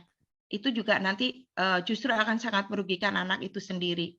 Jadi kalau menurut saya, untuk menghadapi anak-anak yang alumni PJJ ini, kita jangan langsung gaspol memberikan tugas-tugasnya. Kita berikan mereka tugas menurut kita mereka mampu. Jangan terlalu banyak tugas. Semua mata pelajaran memberikan tugas, sehingga anak ini bingung. Karena kemampuan anak dalam satu kelas pasti akan berbeda-beda. Ada yang mereka sanggup, tapi yang tidak sanggup akhirnya melarikan diri dari kenyataan, yaitu tidak hadir di sekolah. Itu Pak Agus, mungkin jawaban dari saya. Ya, terima kasih Bu Aslinda. Baiklah Bapak Ibu, sebelum ada pertanyaan lagi, karena tadi materi baru separuh nih dari Ibu Yuli. Silakan Bu Yuli, kita lanjutkan nih Bu Yuli. Jangan sampai nanti setengah-setengah, takutnya kalau setengah kurang Bapak Ibu sekalian belum paham penuh ya akan materi tentang coaching tadi. Silakan Bu Yuli dilanjutkan.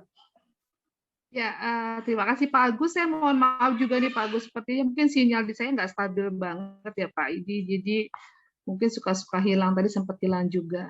Berarti kita mungkin teruskan sedikit, mudah-mudahan sampai ininya selesai ya Pak. Bisa sinyalnya masih aman. Mohon maaf sekali lagi Bapak Ibu semuanya. Mungkin saya share screen atau Pak Agus ya? Kalau Bu Yuli bisa, silakan Bu Yuli. Bentar ya Pak, saya coba untuk share screen kan.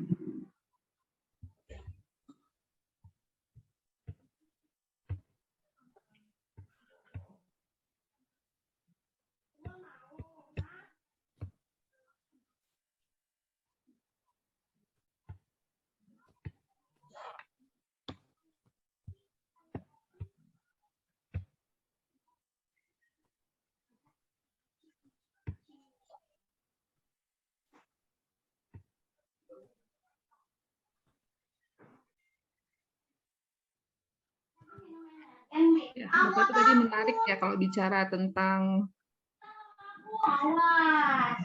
tampil nggak Pak?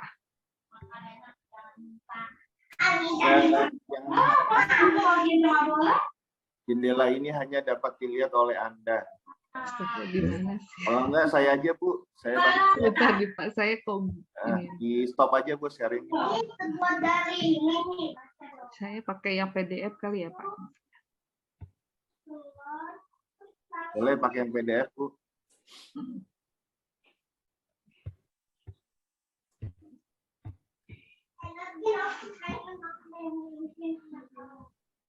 Nggak bisa Pak Agus di saya berarti Pak, laptop saya trouble nih Pak. Boleh di Bapak aja ya Pak, boleh ya Pak? Boleh saya bantu Bu. Yes. Hilang, saya tampilannya hilang di saya. Di stop dulu Bu, di stop sharingnya Bu. Sudah Pak. Ya sudah Ibu, sudah saya share screen lagi. Tadi sampai sini Bu. Ya, Bapak Ibu tadi kita sudah coba untuk bahas tentang bagaimana kompetensi inti seorang coach ya Bapak Ibu ya. Yang pertama tadi bagaimana kita bisa menghadir penuh untuk peserta didik kita, termasuk tadi apalagi alumni, saya baru dapat istilah baru nih, alumni PJJ gitu ya. Alumni PJJ ini memang persoalan-persoalannya cukup kompleks dan kita akhirnya semakin bervariasi juga persoalan-persoalan yang ada di lapangan gitu ya Bapak Ibu. Mungkin tadi kita sudah sampai pertanyaan berbobot ya Pak, next saja lanjut. Nah Bapak Ibu, ini alur percakapan Tirta ya. Kalau Tirta dalam bahasa Jawa itu adalah air. Jadi bagaimana sebetulnya filosofinya bahwa potensi peserta didik kita ini bisa mengalir secara merdeka, bisa terwujud potensi-potensi peserta didik kita. Ya meskipun dengan kondisi-kondisi yang kita alami di lapangan Bapak Ibu. Nah, pertama, Bapak Ibu, kalau kita mengistilahkan Tirta itu kan sebetulnya ada 4 tahapan gitu ya Bapak Ibu. Namun saya menambahkan atau mengawali mencoba mengkombinasi dari pelatihan-pelatihan yang saya ikuti dari ISQ itu. Pertama ternyata memang kita dalam konseling pun ada tahapan bagaimana kita membangun ya Bapak Ibu, membangun hubungan baik. Building trust ini ternyata penting banget bagi awal pertemuan kita dengan peserta didik kita Bapak Ibu. Jadi ketika kita entah itu guru BK atau juga guru mata pelajaran, maka ketika ada siswa yang bertemu kita, jadi misalkan kalau Bapak Ibu dapat di kesiswaan, di mayoritas mungkin banyak kesiswaan, bagaimana psikologikal first aid kita, jadi bagaimana ketika ada siswa yang tiba-tiba kita lihat menangis gitu ya. Nah, building trust kita itu harus kita munculkan di situ. Bagaimana membangun rasa kepercayaan peserta didik kita kepada kita, itu di awal sekali harus coba kita bangun Bapak Ibu. Nah, building trust ini bisa bentukannya adalah bagaimana kita menerima peserta didik kita apa adanya. Dan bisa juga kita langsung menanyakan, misalkan kalau memang peserta didik kita dalam kondisi yang normal, tidak dalam masalah, jadi Bapak Ibu, ketika coaching ini sebetulnya kondisi peserta didiknya dan secara emosi pun juga sudah stabil Bapak Ibu. Namun ketika memang mereka mempunyai persoalan, misalkan self-harm dan sebagainya, maka mereka tidak bisa kita lakukan coaching, tapi harus kita konseling terlebih dahulu, Bapak Ibu. Nah, building trust itu bisa kita lakukan dengan menanyakan, misalkan kabarnya bagaimana, gitu ya. Nah, itu sebuah tahapannya. Kemudian apa yang menarik atau apa keseharian dan apa aktivitas kamu yang membuat kamu happy, gitu. Terus bagaimana yang membuat kamu juga bisa untuk have fun di rumah, gitu. Nah, itu juga building trust, jadi bagaimana kepercayaan. Terus bisa juga kita sampaikan bahwa nanti pertemuan ini hanya kita berdua yang tahu, gitu ya, seperti itu. Apa yang kita diskusikan, apa yang kita bicarakan dalam pertemuan kita hanya siswa dan juga kita sebagai guru atau coach dengan coachingnya. Itu building trust yang harus kita sampaikan, gitu ya Bapak Ibu. Kemudian yang berikutnya adalah tujuan. Kita harus menyepakati tujuan, topik pembicaraan dan hasil pembicaraan. Jadi dalam hal ini siapa yang membuat tujuan, Bapak Ibu? Yang membuat tujuan adalah coach kita, dan mana siswa kita atau teman sejawat kita. Nah, itu yang akan membuat tujuan dari percakapan yang akan dilakukan dalam jangka waktu berapa. Nah, itu misalkan 45 menit ke depan gitu. Nah, itu kita coba sudah sampaikan. Nah, kemudian diidentifikasi. Jadi pertama tadi tujuan, kemudian identifikasi, menggali dan memetakan situasi saat ini yang hubungkan dengan fakta yang ada. Nah, kita juga mengidentifikasi apa sih persoalan yang sedang dialami oleh peserta didik kita, atau dia mau mencapai tujuan apa. Oh, ibu saya misalkan ingin kuliah jurusan kedokteran. Nah, kita dari cerita-ceritanya itu kita coba identifikasi apa sih sebenarnya yang ingin mereka capai. Kemudian yang berikutnya adalah rencana aksi, mengembangkan ide usaha alternatif atau rencana solusi. Kemudian yang terakhir, bagaimana peserta didik kita punya rasa tanggung jawab, Bapak Ibu. Next, Pak, berikutnya.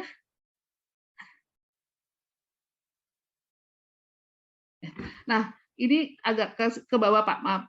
Jadi saya keren. Nah, ini Bapak Ibu, ini contoh-contoh pertanyaan yang coba saya buat bagaimana building trust itu, misalkan tadi membuat suasana rileks atau suasana nyaman, kemudian kita bisa siapa sih nama panggil, kamu lebih nyaman dipanggil siapa gitu ya, kemudian apa kegiatan keseharian. Nah, itu kita coba bangun di building trust tadi.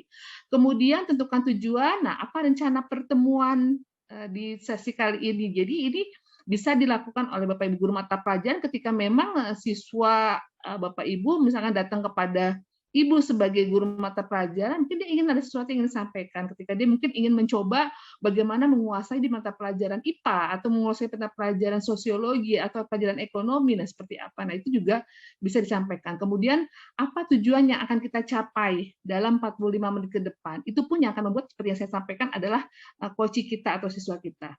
Kemudian apa ukuran keberhasilan pertemuan kita? Nah, itu pun juga siswa kita. Jadi dalam coaching ini sebetulnya hanya diperlukan bagaimana kemampuan kita untuk membuat sebuah pertanyaan-pertanyaan terbuka yang pada akhirnya adalah peserta didik kita nanti yang akan menjawab Bapak Ibu, dan mereka sendiri akan membuat komitmen, termasuk misalkan keterlambatan. Nah, apa yang bisa kamu lakukan untuk mengurangi atau bisa hadir tepat waktu? Gitu. Kita selalu kan membiasakan dengan kalimat-kalimat positif ya, seperti itu.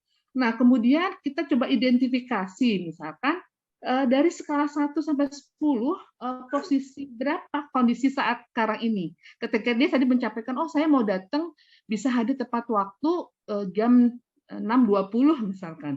Nah, kemudian sekarang posisinya berapa? Ternyata dia hadirnya misalnya setengah 8 dan sebagainya.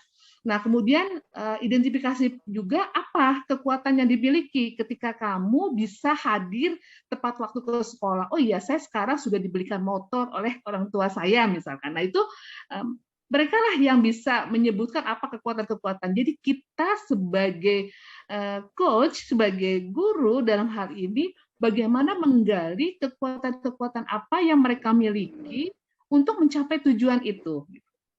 Nah, kemudian apa gangguannya dapat menghalangi? Nah, ketika dia ingin datang tepat waktu, kira-kira hambatannya apa? Lalu solusinya apa? Itu pun bukan solusinya, bukan hadir dari kita, Bapak Ibu, tapi hadirnya adalah dari peserta didik kita, gitu. Nah, kemudian apa rencana dalam mencapai tujuan? Nah, ketika rencana aksi ini di rencana aksi, maka kita buatkan lagi action plan-nya seperti itu. Tindakannya apa yang akan dilakukan oleh siswa kita.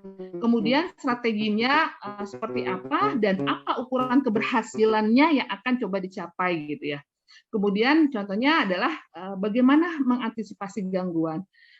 Nah, next Pak, selanjutnya. Nah, ini adalah yang terakhir, taknya adalah tanggung jawab Bapak Ibu. Jadi apa komitmen terhadap rencana aksi ini?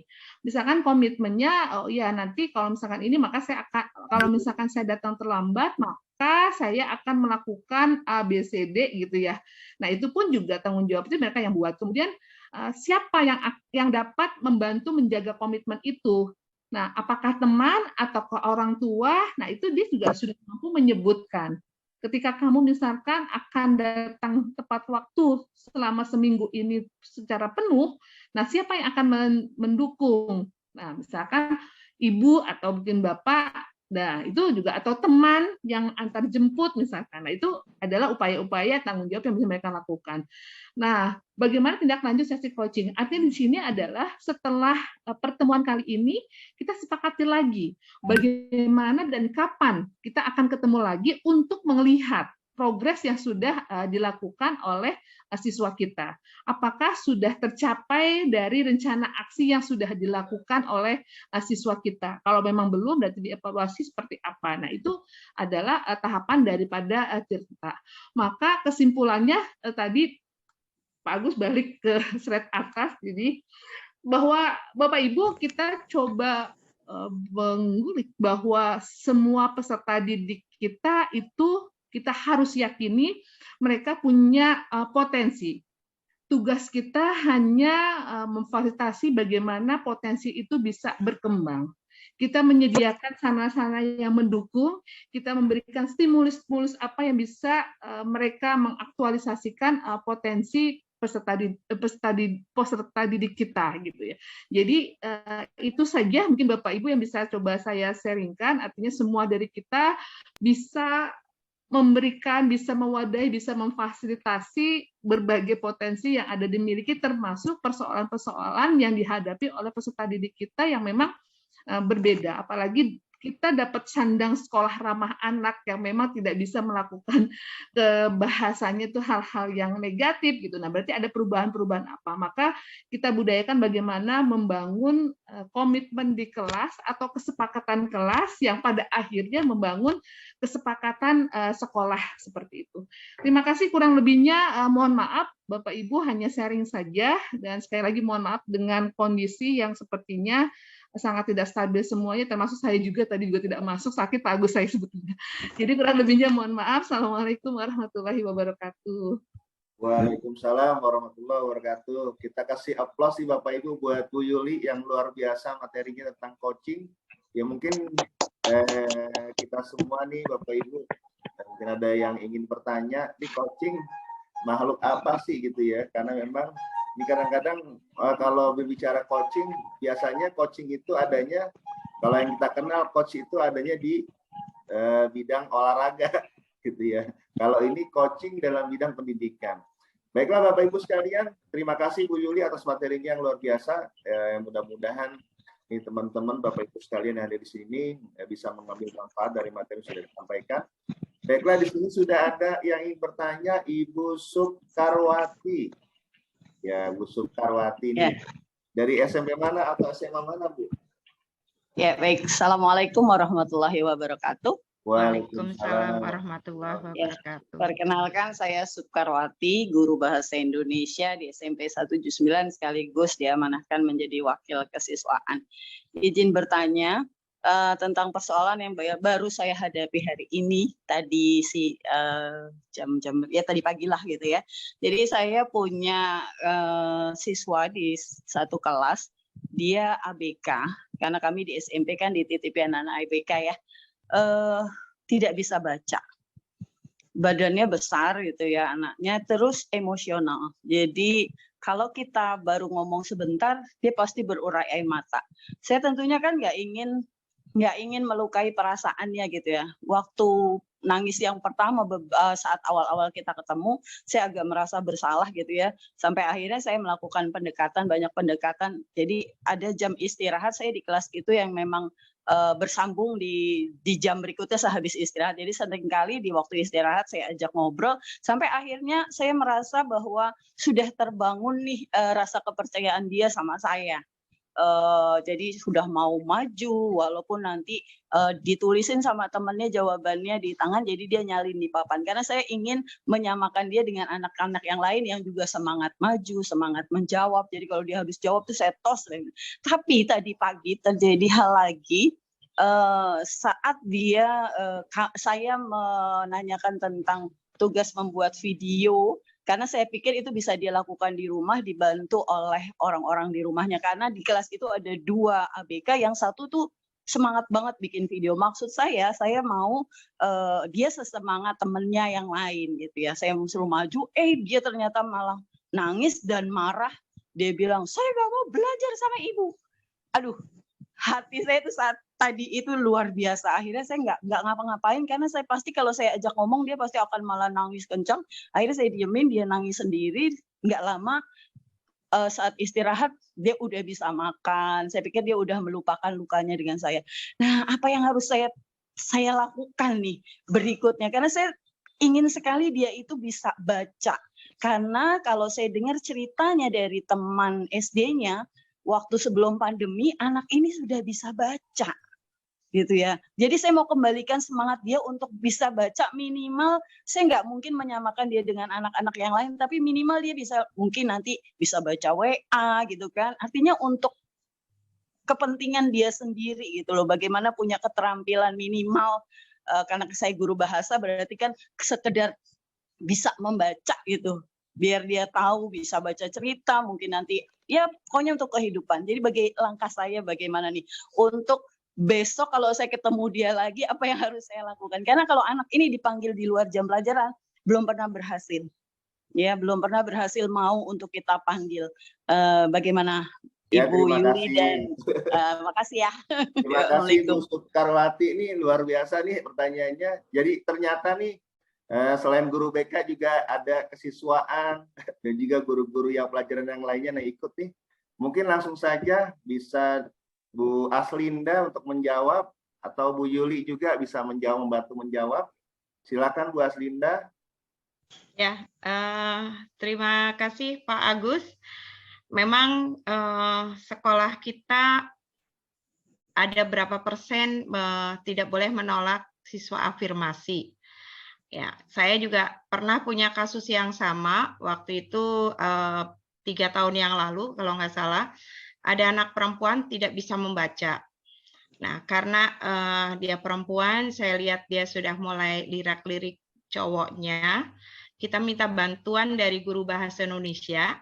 Setiap istirahat, diajak ke meja piket, disuruh nulis. Kemudian saya bilang gini, Nak, cowok di sekolah ini yang ganteng siapa? Tulis namanya. Jadi kita pancing dengan hal-hal yang menurut saya itu menarik untuk mereka. Itu. Walaupun mohon maaf tulisan mereka memang karena mereka anak afirmasi ya, Pak Agus. Tulisan mereka pun tidak ada spasinya. Jadi kalau kita baca tugasnya dia pun nggak akan dengan mudahnya gitu. Karena tidak ada spasi antara kata yang satu dan kata yang lain. Dan mungkin yang perlu kita semua sepakati dan pahami bahwa anak-anak afirmasi ini atau anak-anak yang ABK ini, dia memang punya kekurangan. Jadi tidak bisa kita memaksakan untuk menyamakan kemampuan anak tersebut dengan kemampuan anak yang lain. Walaupun mungkin ada 2 anak ABK yang sama, tetapi kemampuan mereka belum tentu sama. Yang satu mungkin akan lebih tertarik dengan hal yang A, tapi yang satunya lagi mungkin dia tidak tertarik. Jadi kalau kita memaksakan kehendak kita bahwa anak ABK itu harus bisa sama seperti anak reguler atau anak-anak yang normal, nanti jatuhnya kita sendiri, Pak Agus. Ya Ibu Sukarwati, jatuhnya ke kita sendiri merasa kita gagal, kita tidak berhasil. Padahal memang anak-anak itu adalah anak berkebutuhan khusus yang mungkin tidak bisa kita samakan kemampuannya dengan anak-anak yang normal. Ya, bagi mereka untuk mereka bisa bersosialisasi di kehidupan normal dengan teman-teman yang normal tanpa merasa minder, tanpa merasa malu, itu sudah suatu hal yang bagus karena mereka sebenarnya mungkin ada yang merasa bahwa mereka itu punya kemampuan yang berbeda. Nah, itu menurut saya seperti itu Pak Agus. Mungkin Bu Juli dengan teknik coachingnya silahkan Bu Juli. Ya Bu Yuli ini, ayo. Ayo. Baik, tadi luar biasa jawaban dari Kalau Ibu. di SMA mungkin penanganannya beda nih. Saya gunakan handphone ya Pak Agus nih. Ya, silakan Bu Yuli. Boleh ya Pak? Boleh. Silakan Bu Yuli. Ya, mudah-mudahan. Wah, luar biasa nih. Laptop dimatikan kali Bu, itunya Bu. Iya, flashback suaranya. Yang di handphone aja.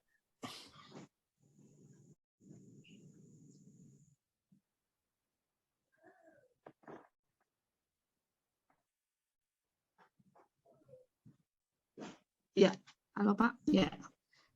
Jadi Ibu Bu Subharwati ya, Ibu luar biasa memberikan pelayanan yang terbaik ya untuk peserta didik ABK-nya gitu ya Ibu. Nah Ibu izin mungkin saya bertanya ini jenis ABK-nya apa, dan kalaupun kita misalkan Ibu merasa tadi mungkin Ibu merasa bersedih karena yang diinginkan tidak sesuai dengan apa yang dicapai oleh peserta didik kita gitu ya Bu ya.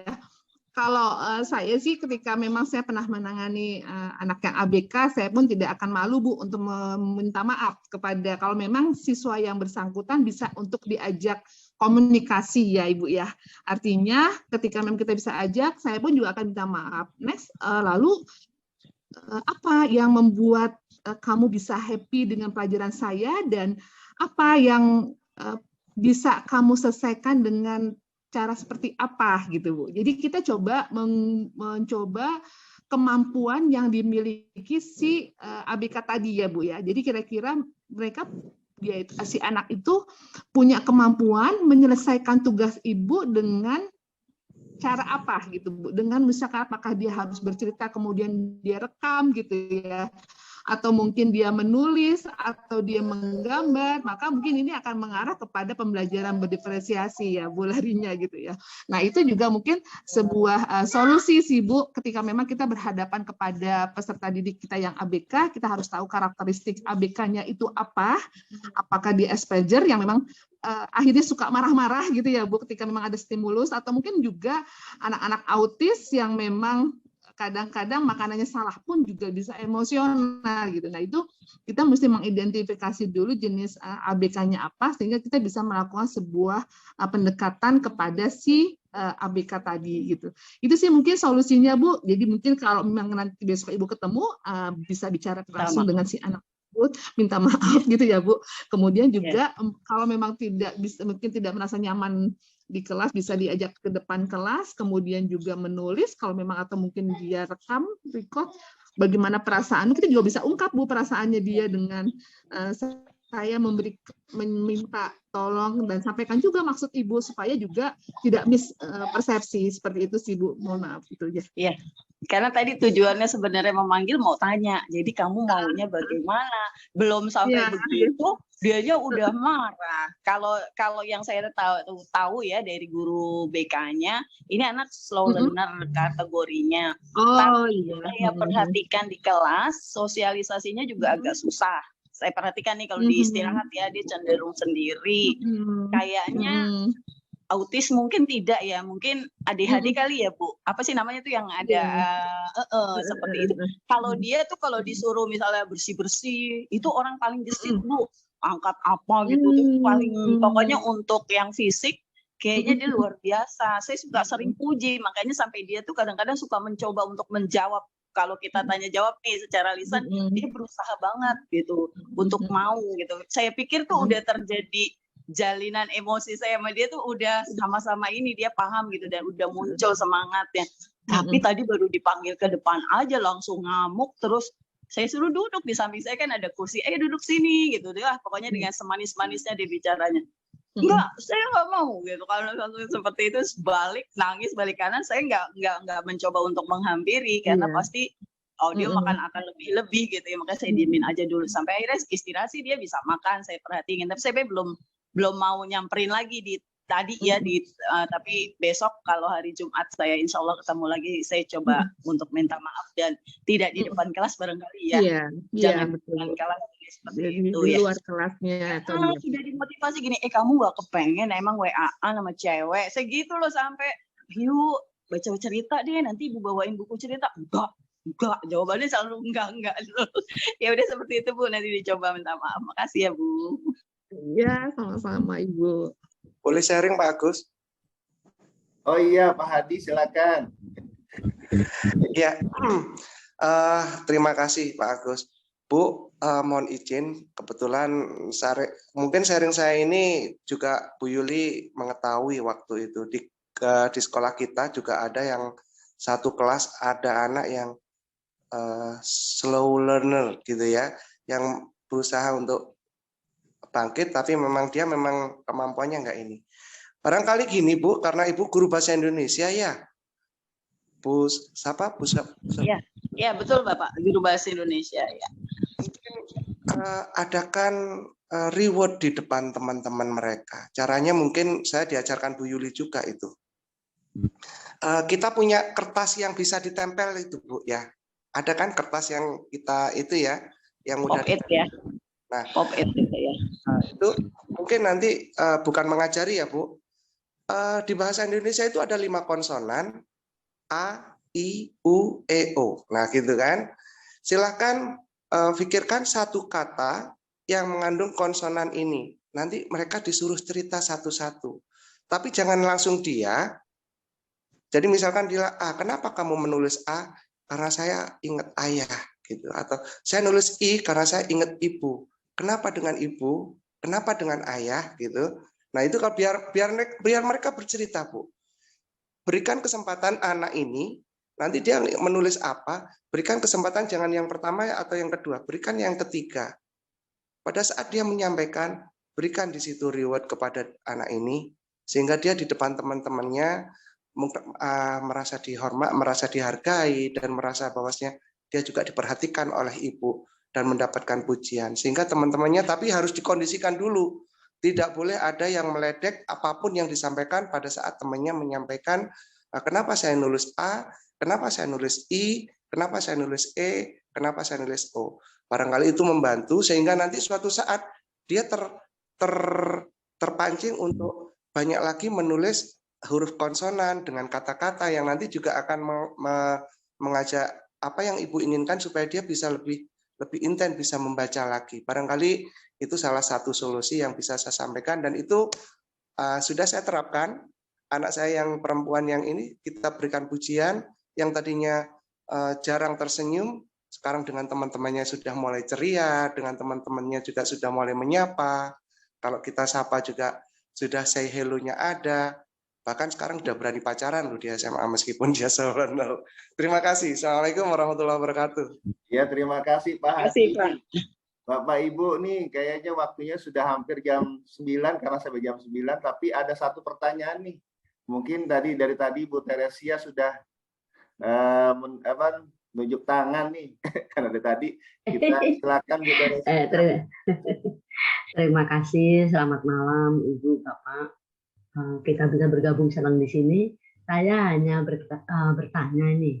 Kayaknya saya punya masalah di sekolah saya dari SMP 211 ya. Ada anak saya berkelanjutan kasus dari yang tadi. Jadi anak itu memang bullying ada dari kedua orang tua, tapi yang lebih fatal adalah dari ayahnya, dari papahnya.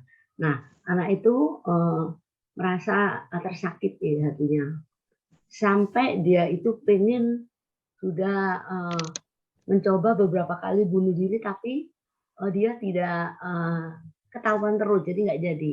Kenapa dia seperti itu? Karena saya merangkul sampai dia bisa bercerita dari hati ke hati. Lalu karena ayahnya terlalu keras, saya bicarakan baik-baik. Yang bisa saya ajak bicara adalah mamanya. Akhirnya mamanya datanglah ke sekolah. Saya ajak bicara, terus mamanya juga bilang memang ayahnya keras juga, seperti itu. Lalu saya punya keinginan untuk memanggil ayahnya, tapi saya masih mikir-mikir. Karena memang saya melihat nanti dampaknya seperti yang dikatakan Bu Aslinda, maka saya ingin mohon bantuan dari teman-teman di sini atau Bu Aslinda atau Bu Yuli untuk memberikan solusi bagaimana saya harus melakukan ini dengan sebaik mungkin sehingga anak baik, orang tua baik, dan kesehariannya juga lebih baik. Tapi anak itu sudah welcome dengan saya untuk dia bisa selalu ngobrol bersama-sama. Mungkin itu saja dulu. Terima kasih. Selamat malam. Selamat malam ya Bu Teresia. Ini untuk mendakapi mungkin Bu Yuli atau Bu Aslinda. Ya, Pak Agus, saya sedikit menanggapi. Ini teman saya ini satu kecamatan ini Bu Teresia dari Jagakarsa, satu kecamatan dengan kita juga Pak Agus. Ya, pertanyaan yang bagus tadi mungkin sudah disampaikan dengan kasus yang sebelumnya Bu Teresia, bahwa apabila pelaku bullying ini adalah orang tuanya. Kalau ibu sudah berkomunikasi dengan ibunya dan anak ini sudah ada perubahan, sudah tidak merasa tertekan lagi dengan perilaku orang tuanya atau ayahnya, dan ibu sendiri merasa andai kata menghadirkan bapaknya, nanti ke depannya seperti apa, atau mungkin ibu bisa menanyakan terlebih dahulu kepada ibunya tentang bagaimana sikap dari bapaknya selama di rumah. Memang ada orang tua yang ayahnya itu benar-benar terlalu keras terhadap pendidikan anaknya. Nah, kalau ini ibu mengundang ayahnya ke sekolah dan berimbas negatif nanti ke siswanya atau ke anak itu, ya kalau anak itu sudah welcome dengan ibu, itu sudah lebih baik lagi. Jadi tidak perlu kita memaksakan harus menghadirkan ayahnya, atau mungkin lebih bisa kita menitipkan pada ibunya, minta tolong kepada ibunya untuk lebih berbicara dari hati ke hati dengan suaminya, bagaimana dalam mendidik siswa tersebut atau dengan bagaimana dia mendidik anak tersebut. Saya rasa itu dari saya, Bu Teresia. Mungkin dari Bu Yuli dengan teknik coachingnya, monggo silakan. Ya Bu. Ya Bu Yuli, silakan.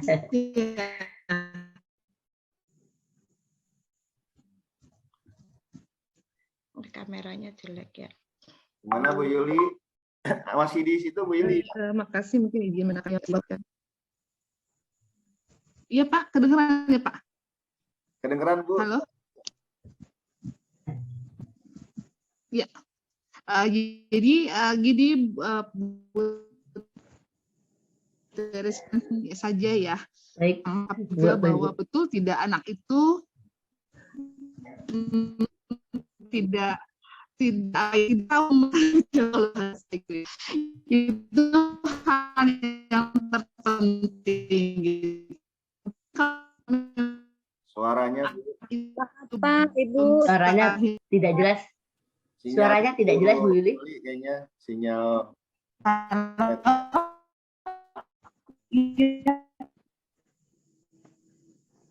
Sinyal mungkin Pak.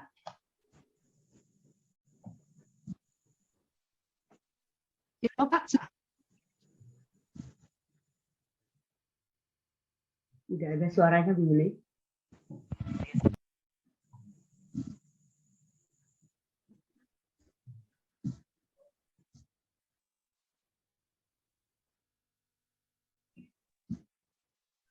Ya baiklah Bapak Ibu, karena Bu Yuli terkendala sinyal dan kita sudah di penghujung acara, udah jam 8.58 karena memang kegiatan kita direncanakan dari jam 7 sampai jam 9 malam nih Bapak Ibu. Mungkin Bu Teresia tadi ada yang belum puas ya. Nanti bisa ngobrol-ngobrol dengan Bu Aslinda. Tadi kata Bu Aslinda kecamatan sama Bu Aslinda. Mungkin nanti terima kasih. Terima kasih Bu Aslinda, Bu Yuli, Pak Agus. Bu Aslinda. Bu Yuli gimana? Sinyalnya? Ya, Pak. Sinyalnya pas. Ya. Halo Pak, terdengar Pak? Terdengar Bu. Kalau Ibu mau memberikan jawaban, boleh Ibu, masih ada waktu Bu. Oke, baik Bu, sedikit saja ya Ibu Teresia, kalau memang anak itu sudah bisa mengungkapkan persoalannya sih lebih bagus ya Bu. Tapi kalau memang tidak, saya pernah melakukan untuk membuat surat cinta buat ayah Ibu. Jadi itu saya lakukan kepada siswa saya. Dia mengungkapkan perasaan dan harapannya dia terhadap ayahnya, Ibu. Itu hal penting juga untuk bisa dilakukan supaya unfinished business-nya atau persoalan-persoalan yang di bawahnya itu bisa terselesaikan, Bu. Nah, kemudian yang berikutnya juga, Ibu, karena ini bisa kita terapkan juga family counseling ya, Ibu ya. Jadi menurut saya tetap harus bicara dengan orang tua, dengan ayahnya, Ibu. Tentu dengan teknik-teknik kita bagaimana pendekatannya kepada sang ayah melalui ibunya tadi. Karakter si ayah seperti apa, itu kita coba dalamin juga.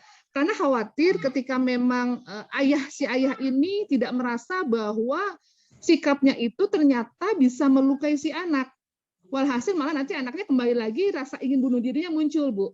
Jadi kalau menurut saya sebenarnya dimediasi oleh kita sekolah, entah guru, entah mungkin wali kelas atau mungkin guru BK. Namun sebelumnya ada pra-konseling terlebih dahulu, Bu, melalui dengan si ibunya, karakter si bapak seperti apa, dan mungkin kalau bisa nanti bicara terlebih dahulu melalui dengan bapaknya seperti apa. Nah, itu bisa supaya terselesaikan persoalannya gitu ya, Bu. Kalau saya berpikirnya seperti itu, karena kalau misalkan nanti si bapaknya masih tidak tahu bahwa perilakunya dia, ternyata bullyingnya dia berdampak kepada si anak, malah nanti anak mengambil keputusan sendiri untuk mengakhiri hidupnya gitu. Itu juga yang tidak kita harapkan. Maka kalau memang satu keluarga itu menurut saya family counseling itu menjadi tepat untuk bisa diselesaikan.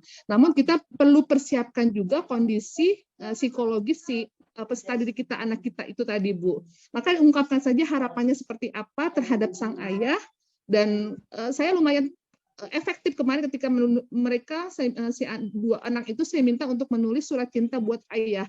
Dia tuliskan saja semua perasaan-perasaannya dia seperti apa terhadap ayahnya, kemudian apa yang diharapkan sosok ayah menurut siswa tadi, dia ungkap semua. Ternyata di situ pun dia jadi akhirnya juga lega juga perasaannya dia gitu. Terus kamu akan coba melakukan apa gitu ya. Selanjutnya kamu akan seperti apa bersikap kepada ayah. Nah, itu kita minta juga dia, Bu, sehingga kita siapkan kalau si anak sudah siap. Nah, selanjutnya tadi stepnya kita bisa bertemu dengan ibunya. Nah, Ibu sampaikan jika memang kita pertemukan bagaimana kira-kira sikap Bapak. Nah, itu juga bisa kita ungkap. Saya khawatir aja ketika nanti apalagi sudah muncul rasa keinginan bunuh dirinya, terus tiba-tiba di luar kontrol kita si Bapak tadi tetap membuli di rumah gitu ya, yang artinya tidak siap. Itu sih mungkin sudut pandang saya gitu. Jadi jangan kita mesti juga harus menyelesaikan untuk family counseling. Gitu saja Pak Agus, terima kasih, kurang lebihnya mohon maaf. Baiklah, terima kasih Bu Yuli dan juga Bu Aslinda atas materi dan juga jawaban-jawabannya yang luar biasa nih buat kita semua, membahas tentang apa sih persoalan-persoalan yang kita hadapi di sekolah, baik itu bullying maupun persoalan yang lainnya. Bapak Ibu sekalian, kita berikan aplaus kembali nih kepada kedua narasumber kita nih yang hebat, yang mudah-mudahan bisa menginspirasi kita semua nih. Terima kasih Bu Aslinda dan juga Bu Yuli atas kehadirannya pada kesempatan malam hari ini, memberikan motivasi dan juga memberikan sharing kepada kita semua materi yang memang penting banget buat kita ketahui dan juga kita lakukan di sekolah kita masing-masing.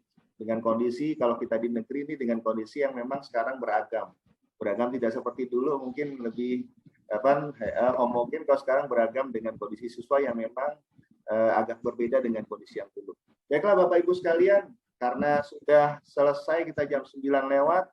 Untuk itu, terima kasih atas kehadirannya pada kesempatan malam hari ini. Mudah-mudahan Bapak Ibu sekalian diberikan kesehatan dan juga semangat untuk menghadapi anak muridnya di sekolah. Dan juga kita berharap Bapak Ibu sekalian yang ada di sini semuanya bisa menjadi inspirasi dan juga sumber motivasi bagi anak-anaknya. Saya tutup saja Bapak Ibu dengan sama-sama kita membaca Alhamdulillahirobbilalamin. Bapak Ibu. Terima kasih Bagus. Terima kasih semuanya. Mohon undur diri semuanya Bapak Ibu sekalian. Terima kasih atas kehadirannya. Bagus. Selamat semua. Sertifikatnya udah nyampe. Udah nyampe ya.